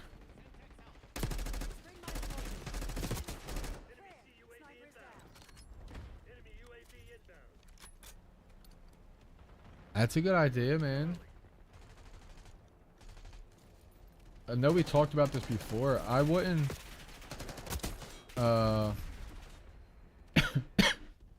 do what your heart tells you to do, man.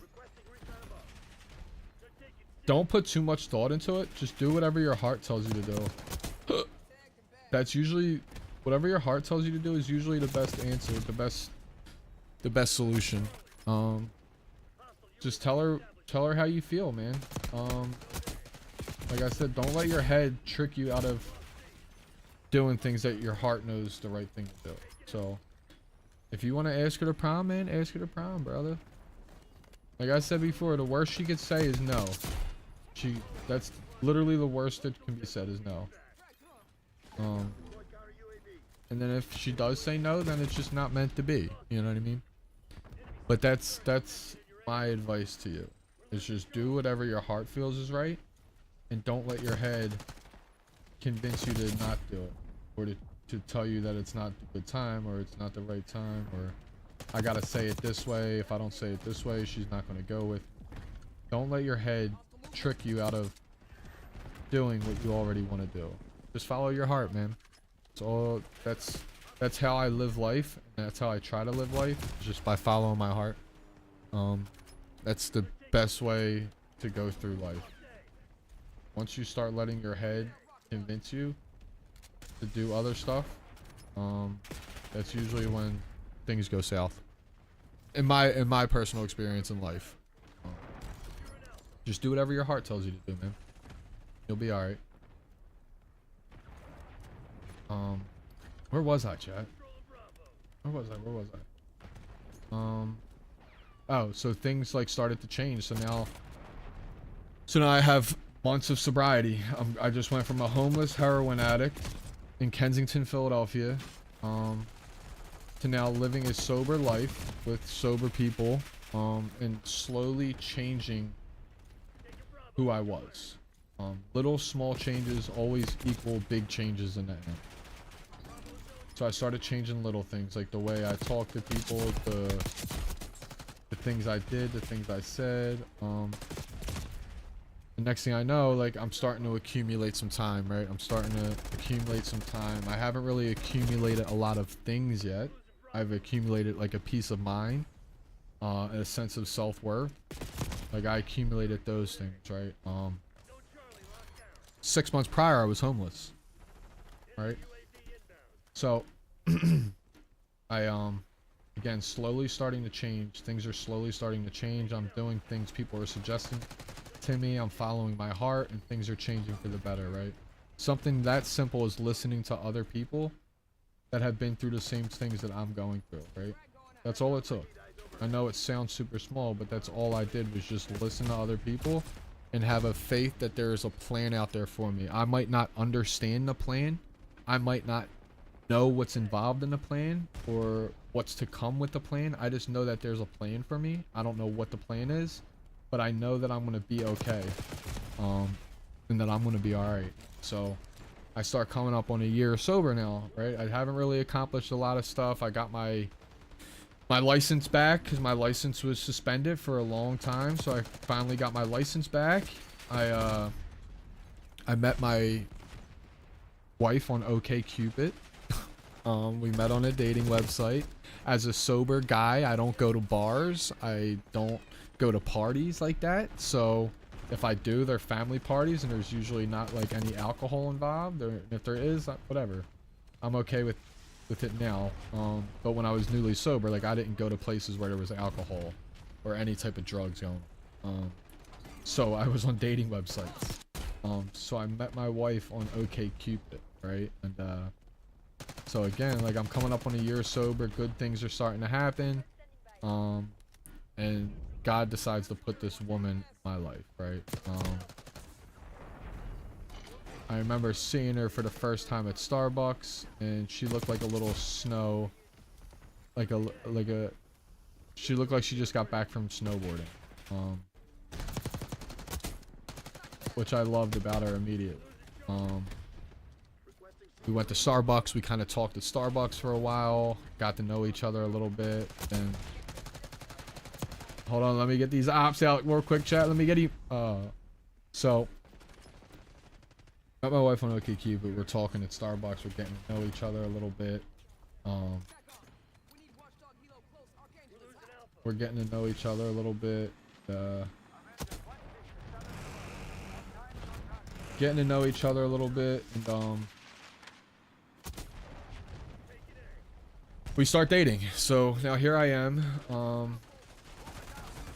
little bit over a month sober. We start dating, and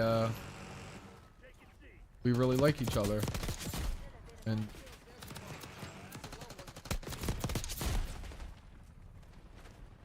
where am I at? I'm cooking right now, chat, so I'm like a little distracted. I'm on 45 and 29 right now. Sorry. So I met my wife on OkCupid. She met on a dating website. I have like a year sober at this point, a little bit over a year sober at this point. And yeah, we start dating. So things are being put into my life slowly, right? I believe things are being put into my life at the amount that I can handle them, right? For a newly sober individual, learning how to regulate emotions and regulate feelings is probably the most difficult thing to overcome. Learning how to control my emotions and to control my feelings, right? Because everything is triggered by a thought. My feelings and my emotions are triggered by a thought, which is triggered by an action or a reaction for something, right? So I have to learn how to control all three aspects of that, right? With help, because I can't do it on my own. So I believe that these things are being put into my life at the level that I'm able to handle them, right? Because if I was just given all of these things with like 2 months sober, I would fucking run away from it all and end up relapsing again, right? So things are slowly being put into my life, which is great. So at a year sober, I start dating my wife at the time, or my girlfriend at the time. I think like 3-4 months go by, we move in together. I start my painting company, right? I end up leaving, working for my family member, and I start a painting company, right? So starting a painting company. My wife has 2 children from a previous marriage. I have 2 kids from previous relationships. Things are going good, right? I buy jet skis. We got jet skis. I own a painting company. I'm making money. I flew for the first time to Florida. Flew for the first time, by the way, when I was like 34.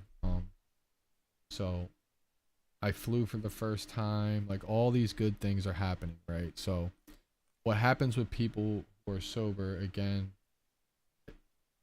I have a core foundation on what keeps me sober and keeps me sane, keeps my,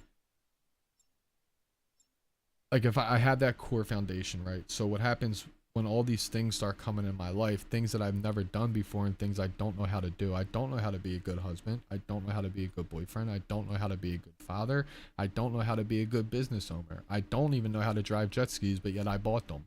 I don't know how to, like, travel. I don't know how to go through customs. I don't know how to do any of these things. So all these good things are coming in my life, and they're all good things, but they're all things that I don't know how to do and I don't know how to handle.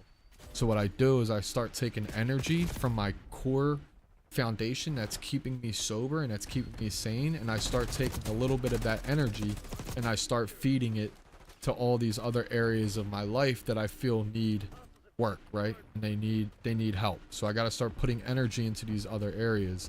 And what happens is the energy that I'm putting into those areas isn't enough, and those areas are still failing me, right?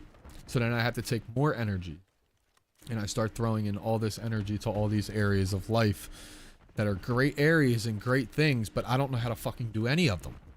Like, I don't know how to do any of them, and that's just what it is, and that's okay. So what happens is, now I have no energy going into the core foundation of me changing who I am and becoming a different person. I have no energy going into that, and all my energy is going into these other areas, and now I'm fucking miserable and I'm depressed and I'm suicidal, right? But from the outside, from everybody seeing my life, he has jet skis and he has a painting business and he's doing this and he just got back from Florida and all these good things are going on. He's doing great in life, but yet inside I'm like, I just want to fucking die. Like, I wake up in bed in the morning and I'm like, I don't even want to get out of bed. Like, what is this day gonna bring me, right? Like, so I have none of these, all this good stuff happening to me, but yet inside I want to die, and I just want to crumble, and I just want to lay in bed because I thought I was doing the right thing by taking energy from the core principles that have kept me sober and have kept me continuously changing who I am as an individual for the better, for almost to the point where people who knew me when I was addicted to heroin and running the streets and I was homeless don't even recognize who I am. Like, that's how much I've changed from that person to who I became, right? Almost to the point where if I told people, they'd be like, get out of here. No way that's you, dude. And I'm like, yes, yes, it is. That is me. So I now wake up depressed and suicidal, and I almost want to like kill myself every morning, right? And I end up checking myself into a hospital, right? And I get out of the hospital, and what I do is I start putting the work back into the core principles that have given me the blessings that were given to me, like my fiance, like my kids were back in my life after I didn't see them for 10 years.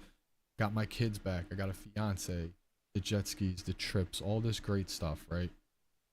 I wouldn't have any of that shit if I didn't do the things that have gotten me to the point to be able to handle those blessings that came my way, right? So I start getting back into that. I start meditating. I start doing all these things that are soul seeking, that are soul searching, that are soul uplifting, right? Because like that's the core root of my problem. It is nothing on the outside. It is me that is the problem. I need to fix these things inside of me so that I'm able to handle what life brings me and what reality gives me, right? I can manage me. I can't manage reality. Reality is going to happen. I just have to kind of go with it some days. Some days I can control some stuff. But most days I'm just living in reality. I'm just being. I don't have to control everything. Nothing big has to happen today. It's just life. It's just another day. That's okay. So I start doing all of these things, right? And then my life starts getting better again. Nothing was any different. Nothing changed. I still had the jet skis, the mortgage, the fiance, the kids. Like I still had all of these things, but my perspective on those issues changed.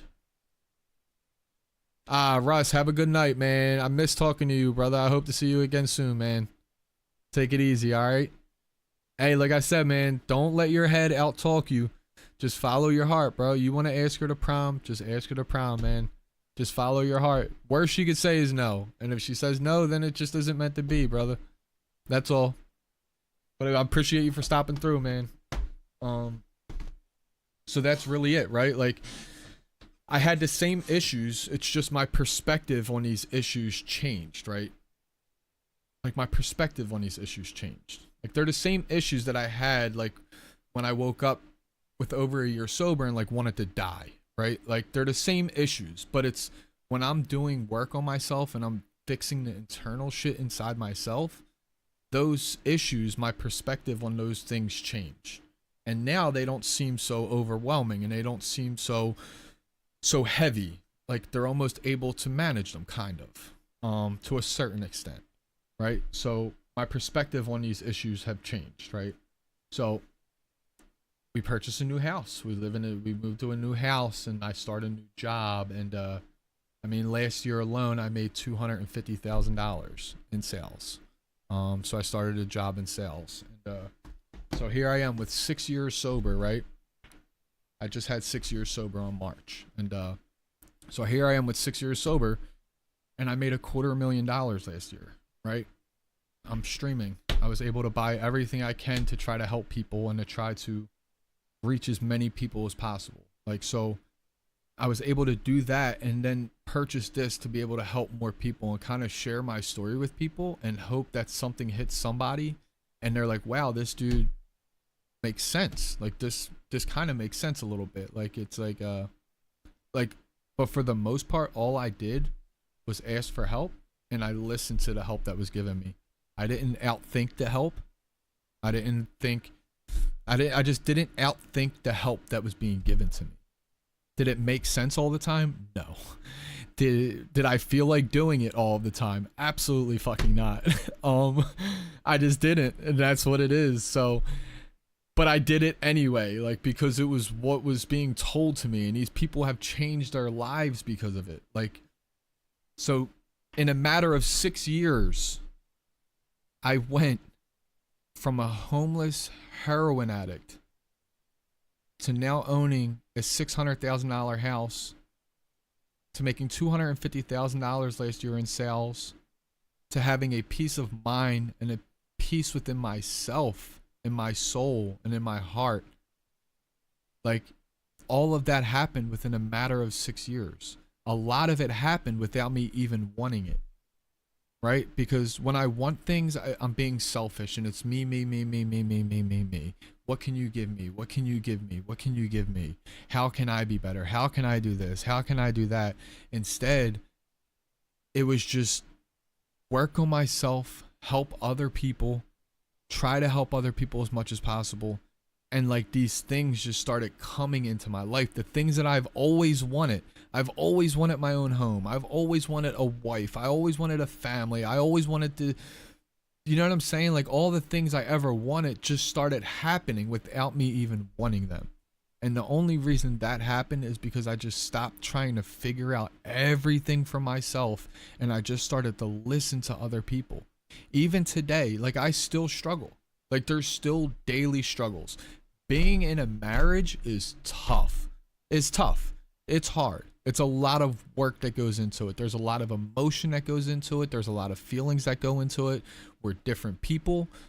She has one ideal of parenting. I have another ideal of parenting. So, like, marriage is tough, but we're working at it and we're making it work. And, like, life on a daily basis, like, I still want to do more. Even though I made what I made last year, and I made a great amount of money, and for the first time in my life, like, I feel safe.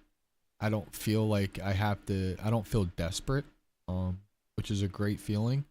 But there's always more that, like, I can do. I feel like there's more I can do. Like, I feel like I have so much in life that, like, I've been through, that I have more to offer than just shooting people on Call of Duty.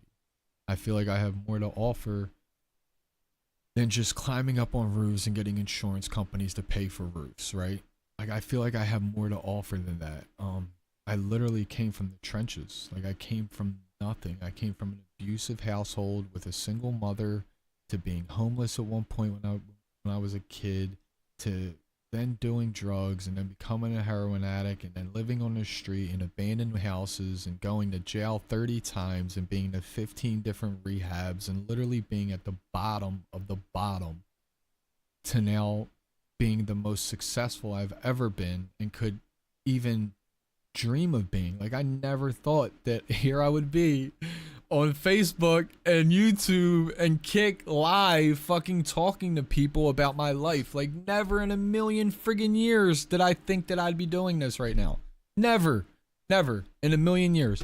Never in a million years did I think I would make $250,000 in 1 year in sales. My first year ever in sales. I quit the painting company I started because I was friggin' tired of painting. I've been painting since I was 17. I'm not fucking painting no more.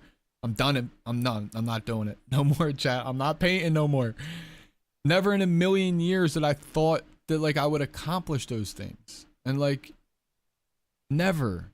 But, like, I feel like now that I have, like, there's more that I can do, and more of a benefit that I can give people. And I feel like it could be great, man. So this is going to be the frigging routine. Every day I get on, I'm going to tell my life story. This was pretty damn good. It's been an hour and 50 minutes of me talking. So this has been pretty good. I was trying to, in my head, had the idea of, like, separating it to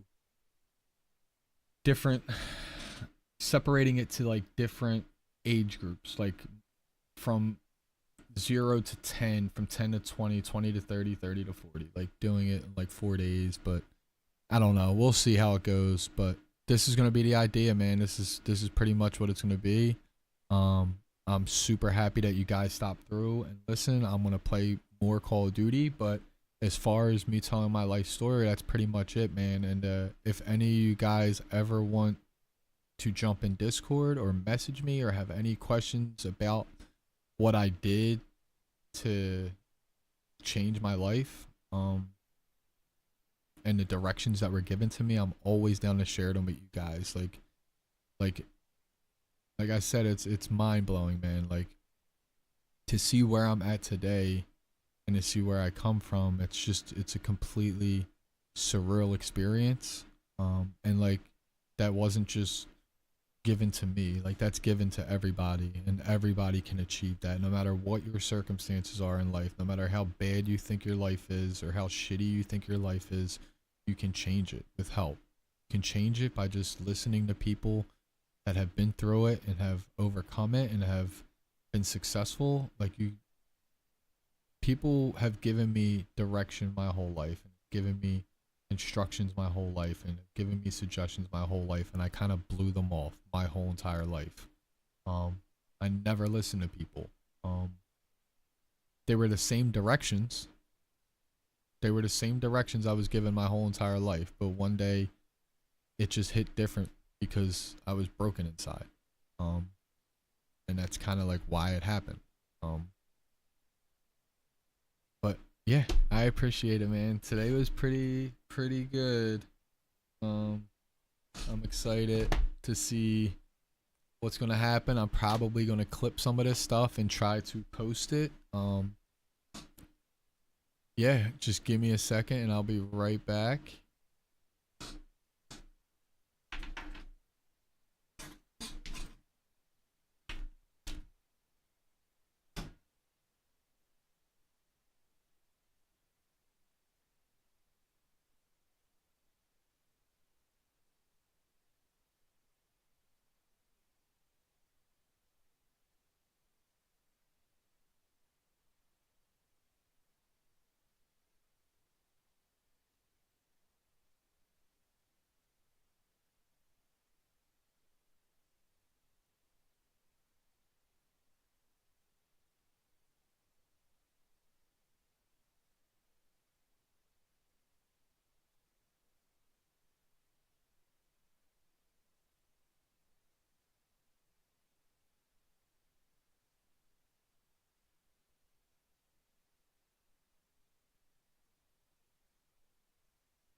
Alrighty.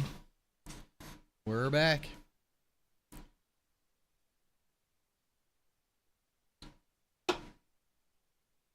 Alright, we ready to cook now, chat?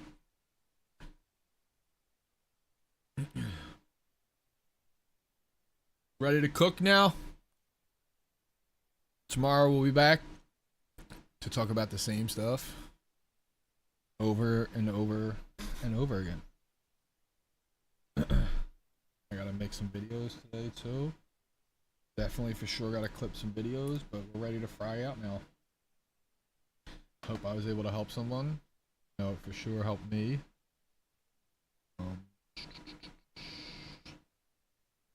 Let's get into it. How's everybody feeling today though? Everybody doing good? Everybody doing good? Alright, what we got going on? Let's go into some hardcore. Show confirm. Check the loadouts real quick. Just done. Headies for this.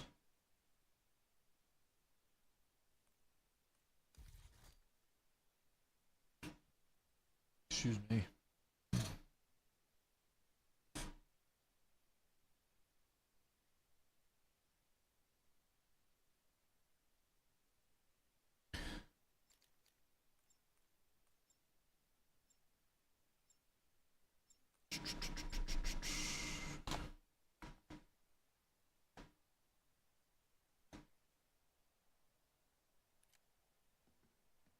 Alright, let's try out chat. Oh no, I hate this map. Not even gonna lie. Not even gonna lie, chat. Not even gonna lie. Probably the worst map in my opinion. I hate them big maps.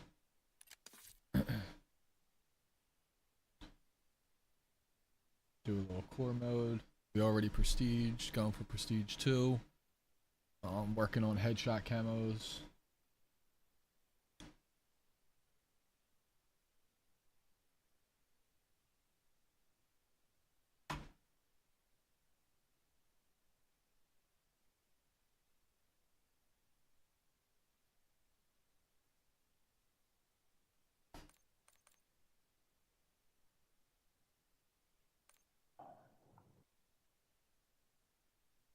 Hey, if you're just joining the stream, I appreciate you for stopping by. We kind of just went over like a bunch of stuff.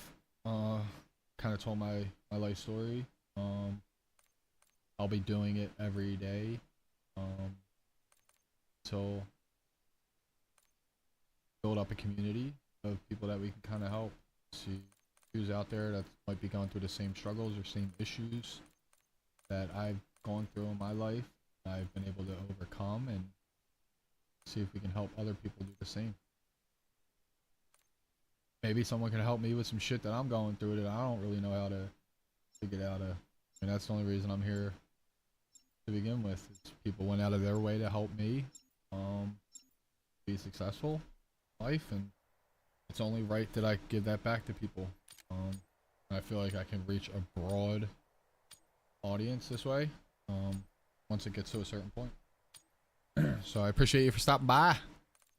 I appreciate you, man. Let's fry out now. Confirmed. MTC is live. Assume all contacts are hostile.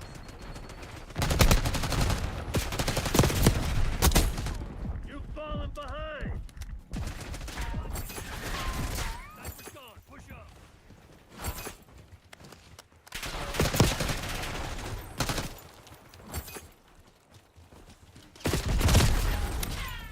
Got me. Sending a Semtex.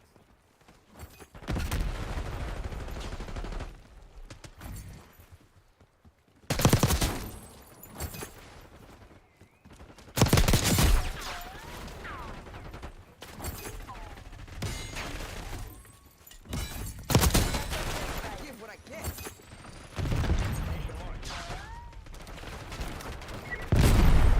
Ooh, got me. Got me.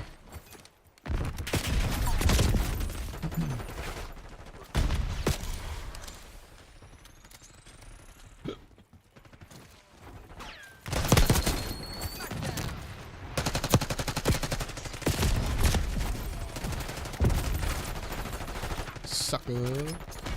Sucker. Ah. Got him. Flash him.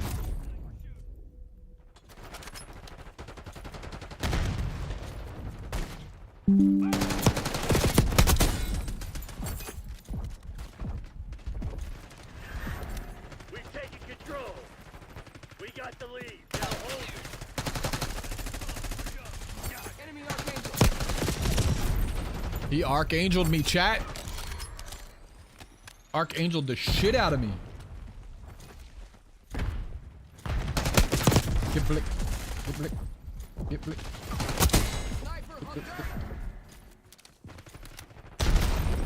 Bro. That was a good nade. I ain't even gonna lie. That was a good nade.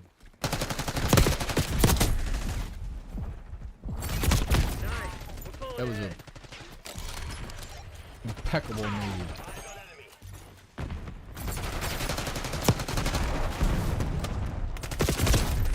That was an impeccable nade.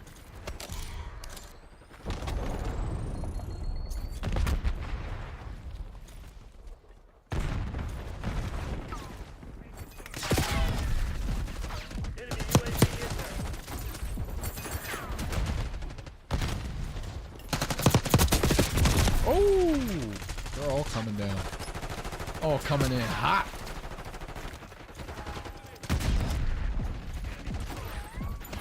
Coming in hot.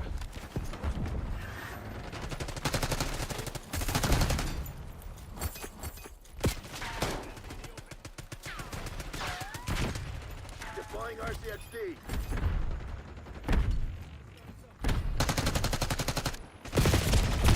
Ooh, corner camper.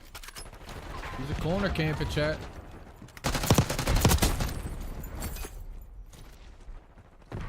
Omni movement. Omni movement.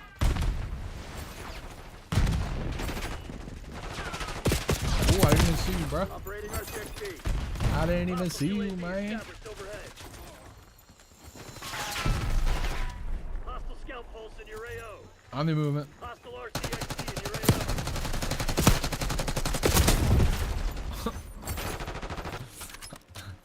That omni movement is crucial, chat.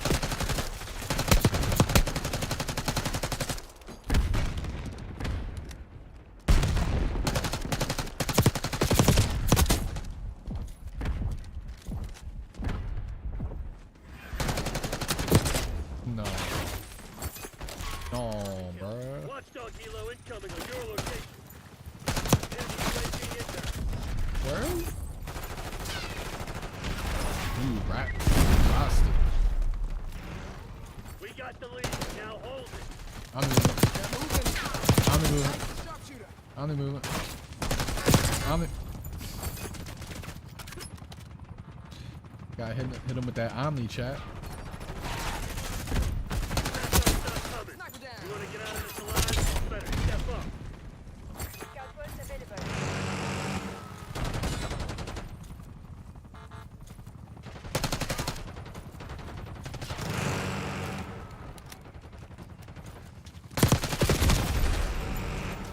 Can't get two.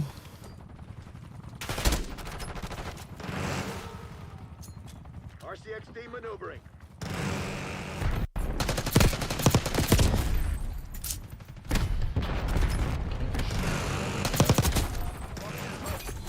Got him. Crimson's falling Did we back. get? I feel like we should have got the highlight kill. Not gonna lie. Did we get it? Let me see. Gelato got it, man. Gelato got it. Okay, Lotto. Shots. He ain't got no kneecaps left. He for sure lost all his kneecaps, bro. Hit him with the emote.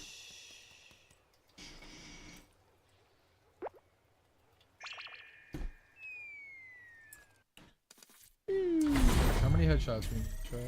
How many more? How many more? Weapons. Customize. Get in there. Get in there. Do you have any other guns?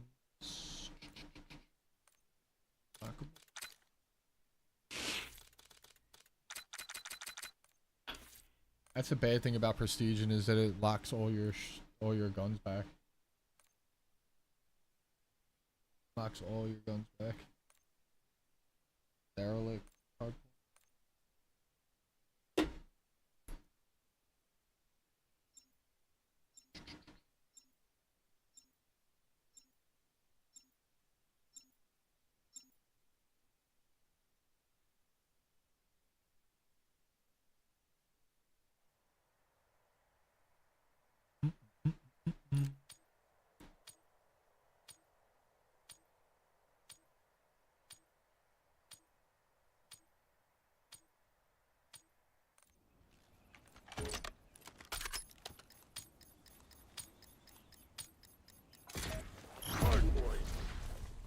Go time. Capture the objective.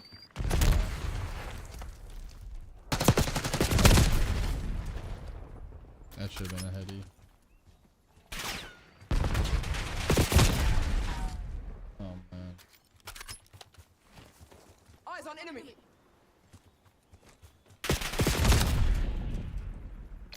Hostiles captured the hard point.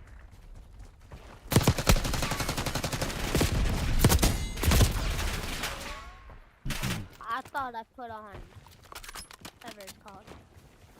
I put first, but I guess not. Instead of the MP5 gold.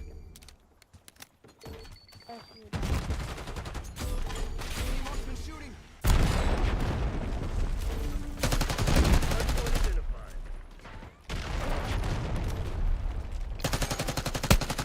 Hardpoint locked down. I thought he was up top. Check. Hardpoint active. I thought he was Hostiles up have the top. Hardpoint. Hardpoint is secure.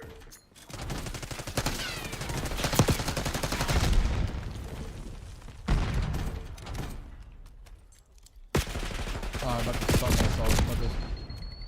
I'm about to stun myself, chat! Hostiles have captured the hardpoint. Hardpoint locked down. Oh man, oh man. Oh my god!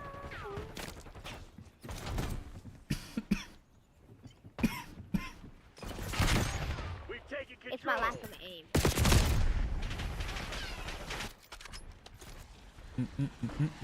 What's everybody up to tonight? Everybody chilling, man?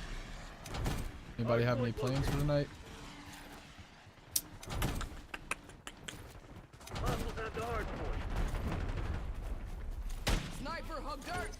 Hardpoint set. Hostiles captured the hardpoint. You're freaking garbage. Damn it, we've lost the lead. Team, okay. 4 on point.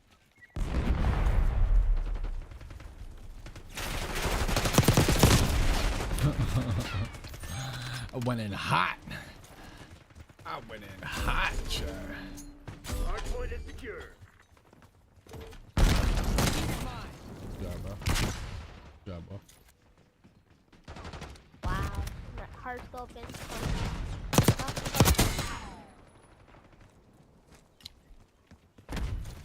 Hardpoint identified. Lead up. I don't want to talk about the aim. That thing wasn't even over. Hardpoint active.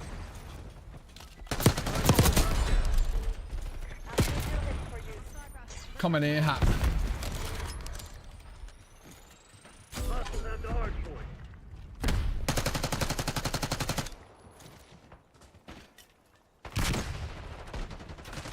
This shit ain't working. No.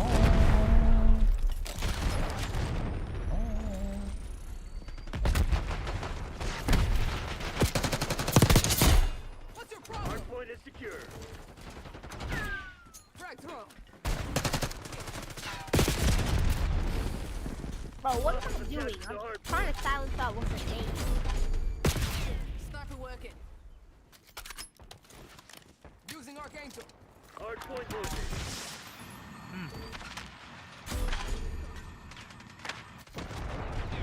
I didn't get anybody with that. Hardpoint is active. Yeah, just joint that kill for me. Hardpoint locked in. Book him, Dano. I can't aim for my life.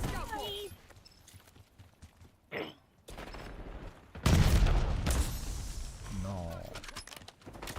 Say it ain't so, man.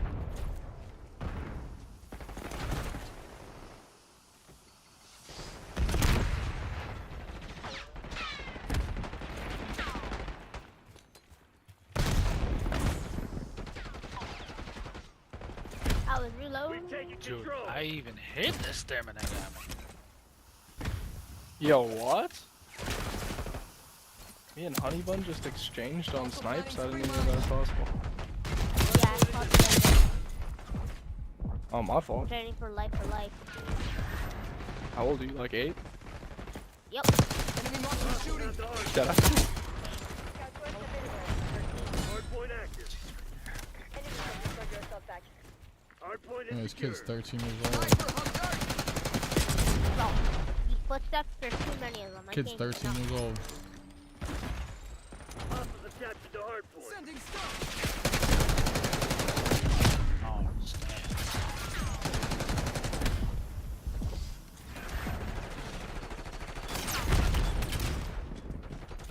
Hardpoint locked down. There's too many boxes on my screen. I can't see nothing. Alright, Chad, we're cooking Or a little here, bit. then. Yeah, a little bit. These Toss the boxes frag. aren't even accurate. Grenade out. A little bit. Let's get him. Hostile counter UAV established Let's get above. him. Hardpoint located. On the movement. On the movement. On the movement. Hardpoint is secure. On the movement. Hardpoint set. Down. Hostiles have captured the hardpoint. That's one of them. Oh, that's a single fire. Single fire gun. That's all. Hostile below inbound. Hardpoint locked down.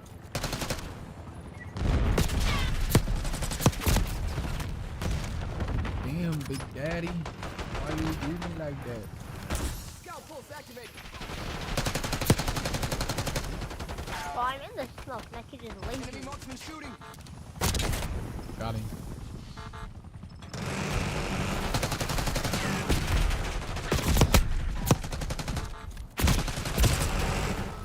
Brown gets shot from like 18 different people. UAV on grid. Can they stop shooting at me? Do something else. Hardpoint identified.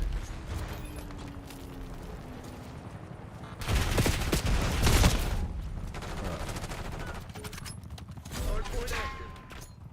Hostiles have the hardpoint. Oh, that chopper's only shooting at me. I swear.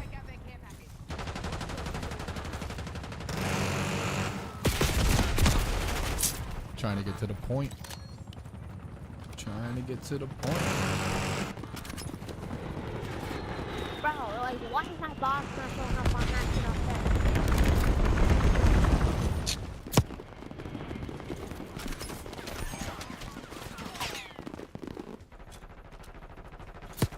Sniper, hug dart.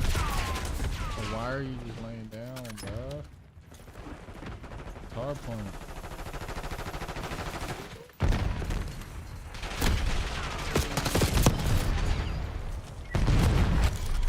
Shabba. Hardpoint located.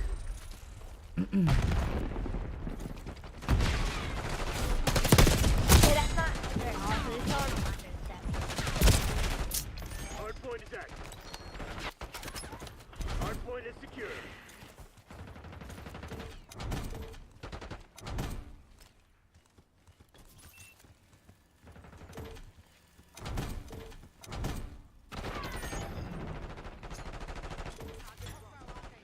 Stun throw. I shot that enemy, but not this.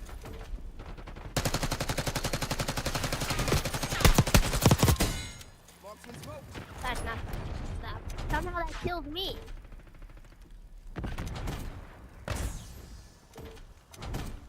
They suck. Heads up. Hostile care package inbound. Hostiles have playing this game no more, bro. I'm going back to hardcore. Hardpoint identified. Nah, young boy, chill, play. Don't back out on that. Nah, for real, you gotta stay on this bitch. You gotta stick it out. Yeah, you gotta rock out with us, bro. Hardpoint in. Hostiles have the hardpoint. What would you do if, when it was rough between your parents' relationship, your dad was like, alright, fuck it. Let me just go back to my old bitch. Get help from my grid. He thugged it out. He thugged it out. You heard him, chat. He said he thugged him out. He thugged it out. Enemy marksman shooting. Hardpoint locked down.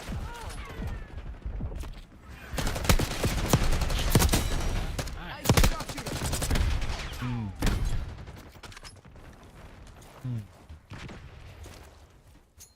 Hardpoint located.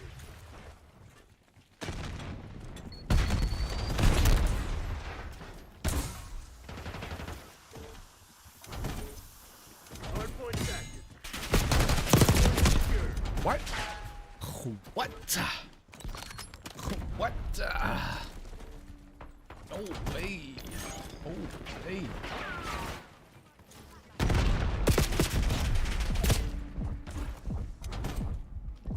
Sending stun. Guys not on our side. Finish. Can't tell any.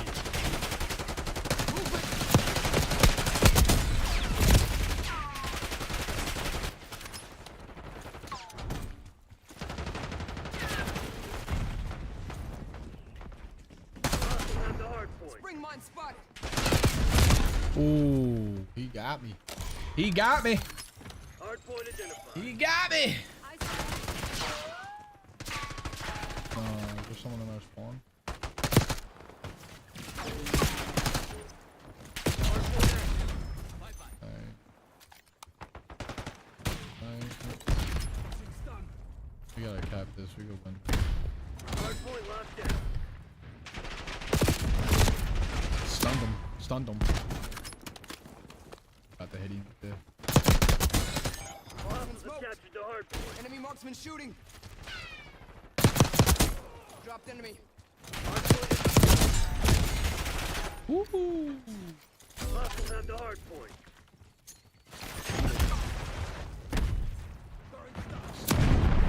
Concussed 4 people.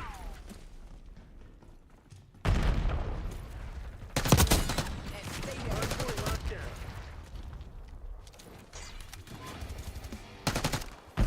Hardpoint located.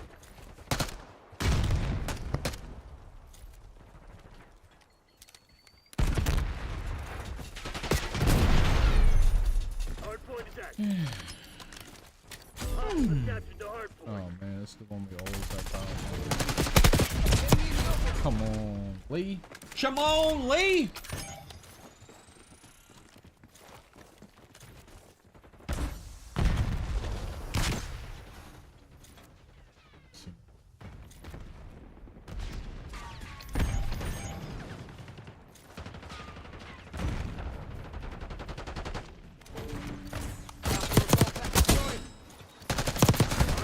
I just come in and clear it. You know what I mean? Like, they keep playing around too much. I just gotta come in and wham. That's how we do it.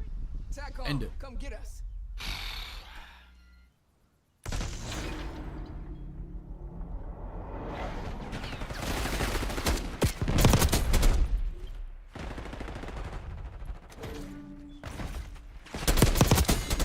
Okay.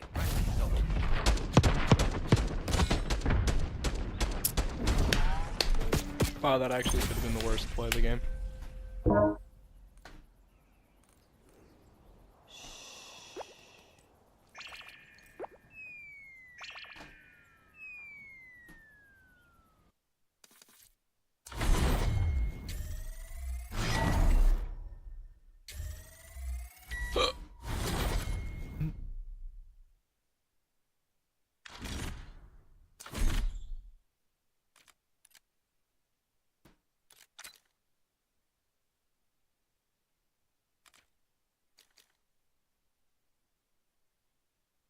Pretty sure I have the other one.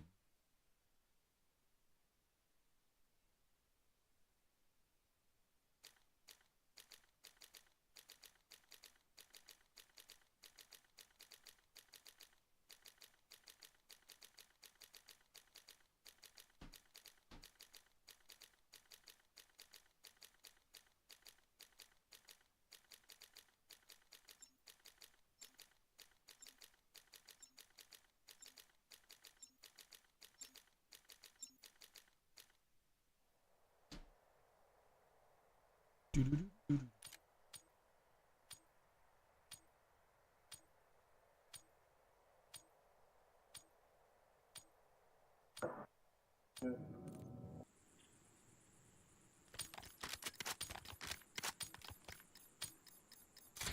Domination. Capture the objective.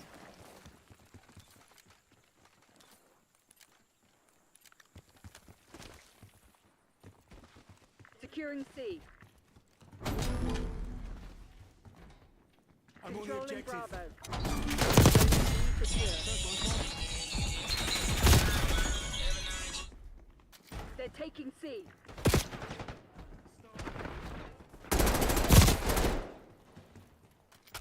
Securing B. Taking A. Locked down. We've claimed the advantage, now hold it. Losing B.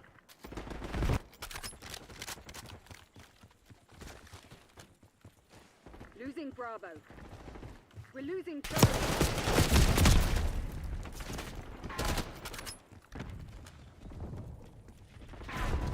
They're taking C. We lost C. Locking Secure down it. Charlie. Watch my ass. Losing B.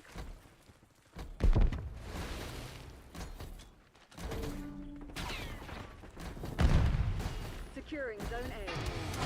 Zone Charlie locked down. Hostile counter UAV established above. Hostiles reclaimed the lead. Enemy UAV inbound. Beginning Controlling capture. Bravo.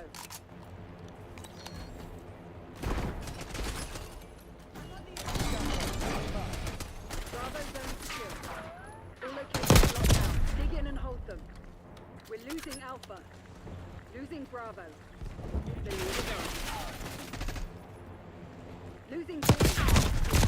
SATCOM, I need eyes overhead. Losing A. We lost B. We lost Alpha. Taking Alpha. Here we go.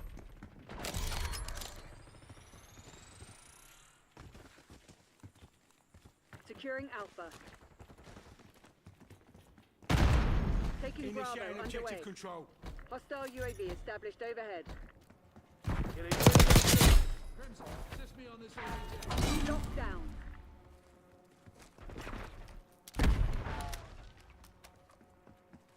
Pulse available. Securing Zone A.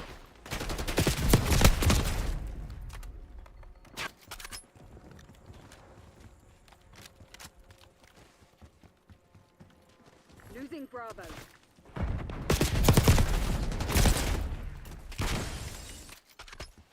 Bravo lost.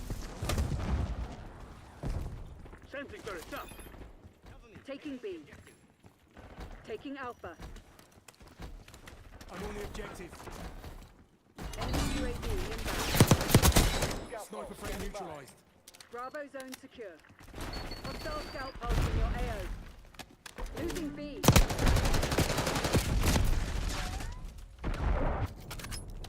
We're losing Charlie. We've lost Charlie. Taking C. Taking A. Locking down Charlie. SATCOM, drop care package on my beacon. Getting UAV on grid. Charlie secured. Losing Bravo.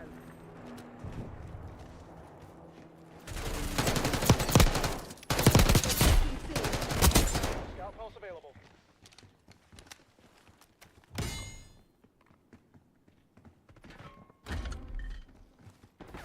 Securing Alpha. Losing B. We're losing Charlie.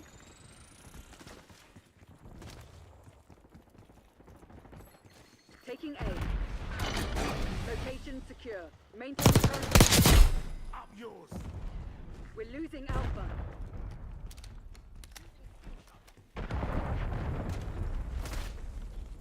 Activating scout pulse. We lost A.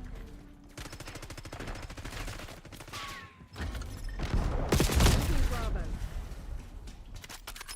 They're taking C. Securing Zone A.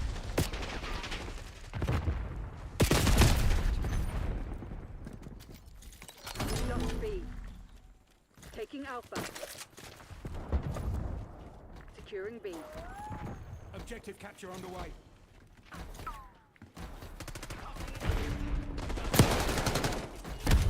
Secured. Hostile UAV established overhead. Standing by. Losing B.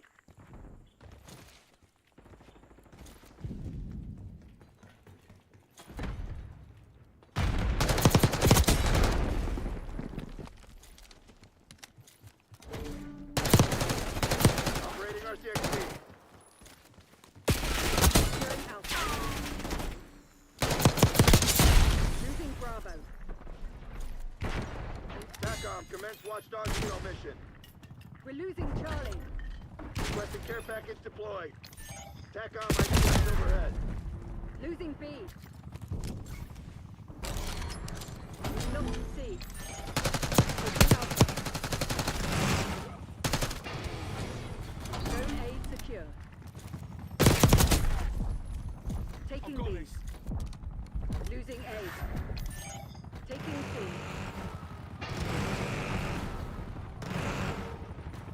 Zone Charlie locked down. They're taking C. Scout pulse available. Bravo is ours. Securing Alpha. Scout pulse going out. We're losing Eyes on Charlie. enemy mine. Securing Zone A. All objectives locked down. Hold the enemy back.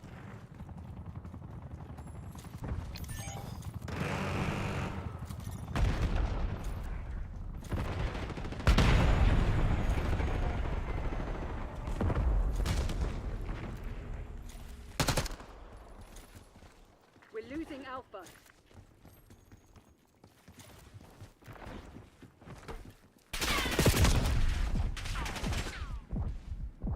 They're taking C.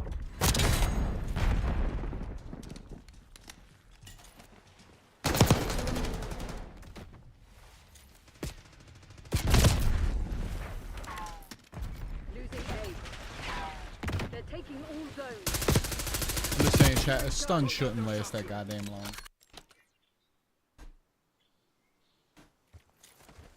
Lost Alpha.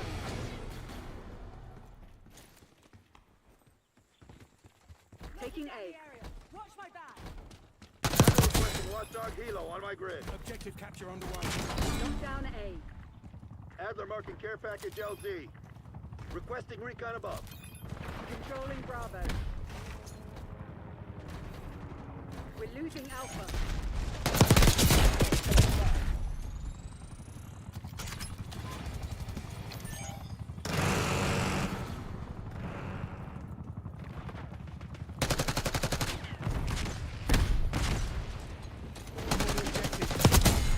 Securing Zone A. I'm on the objective. Scout pulse available. Losing A.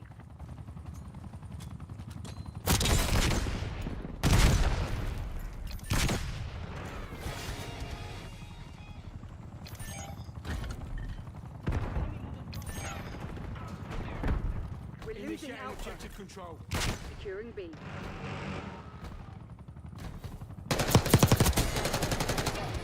Throwing stun. Securing C. Enemy CUAV inbound. Locked down. Archangel available. Taking C. secure. Securing. Wash my ass. Location secure. Maintain current posture. Losing Bravo.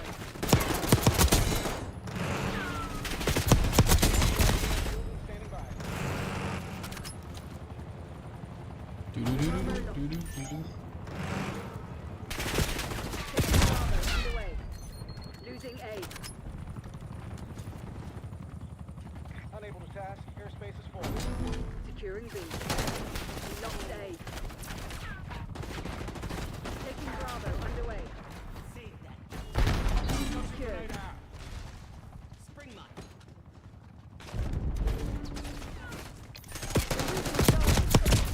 What? Taking A. We're ahead, but stay alert. what? Marshall's people are no fools. We lost C. Hostile counter UAV is damaged above. Zone Alpha captured. Airspace full. Taking B. Enemy UAV inbound. Enemy scout pod detected. Bravo zone secure. Requesting recon above. Little sneaky Losing snake. B. We've lost Alpha. Securing Alpha. Locking down Bravo. Lock down A. Wow. We control zone C. They're taking C.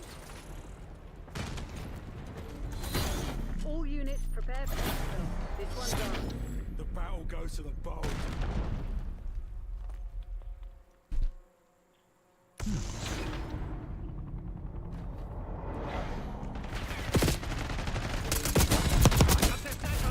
Let's go.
Needless